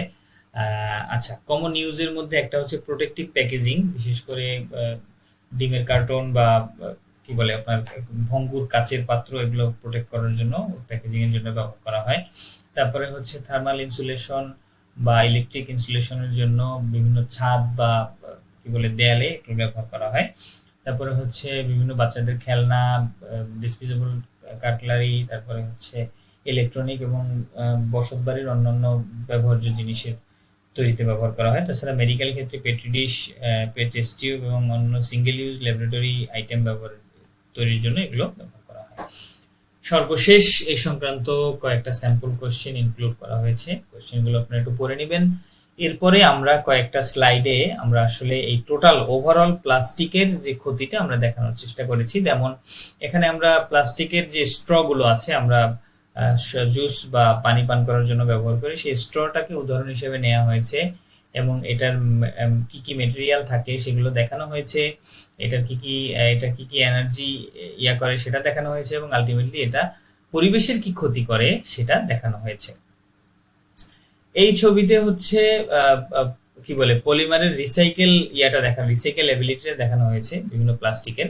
আপনারা একটু দেখলে কানেক্ট করতে পারবেন যে কিভাবে পলিমার প্লাস্টিকগুলো ব্যবহারের পরে পুনরায় সেটাকে আবার নতুন ব্যবহারের জন্য রিসাইকেল করা হয়।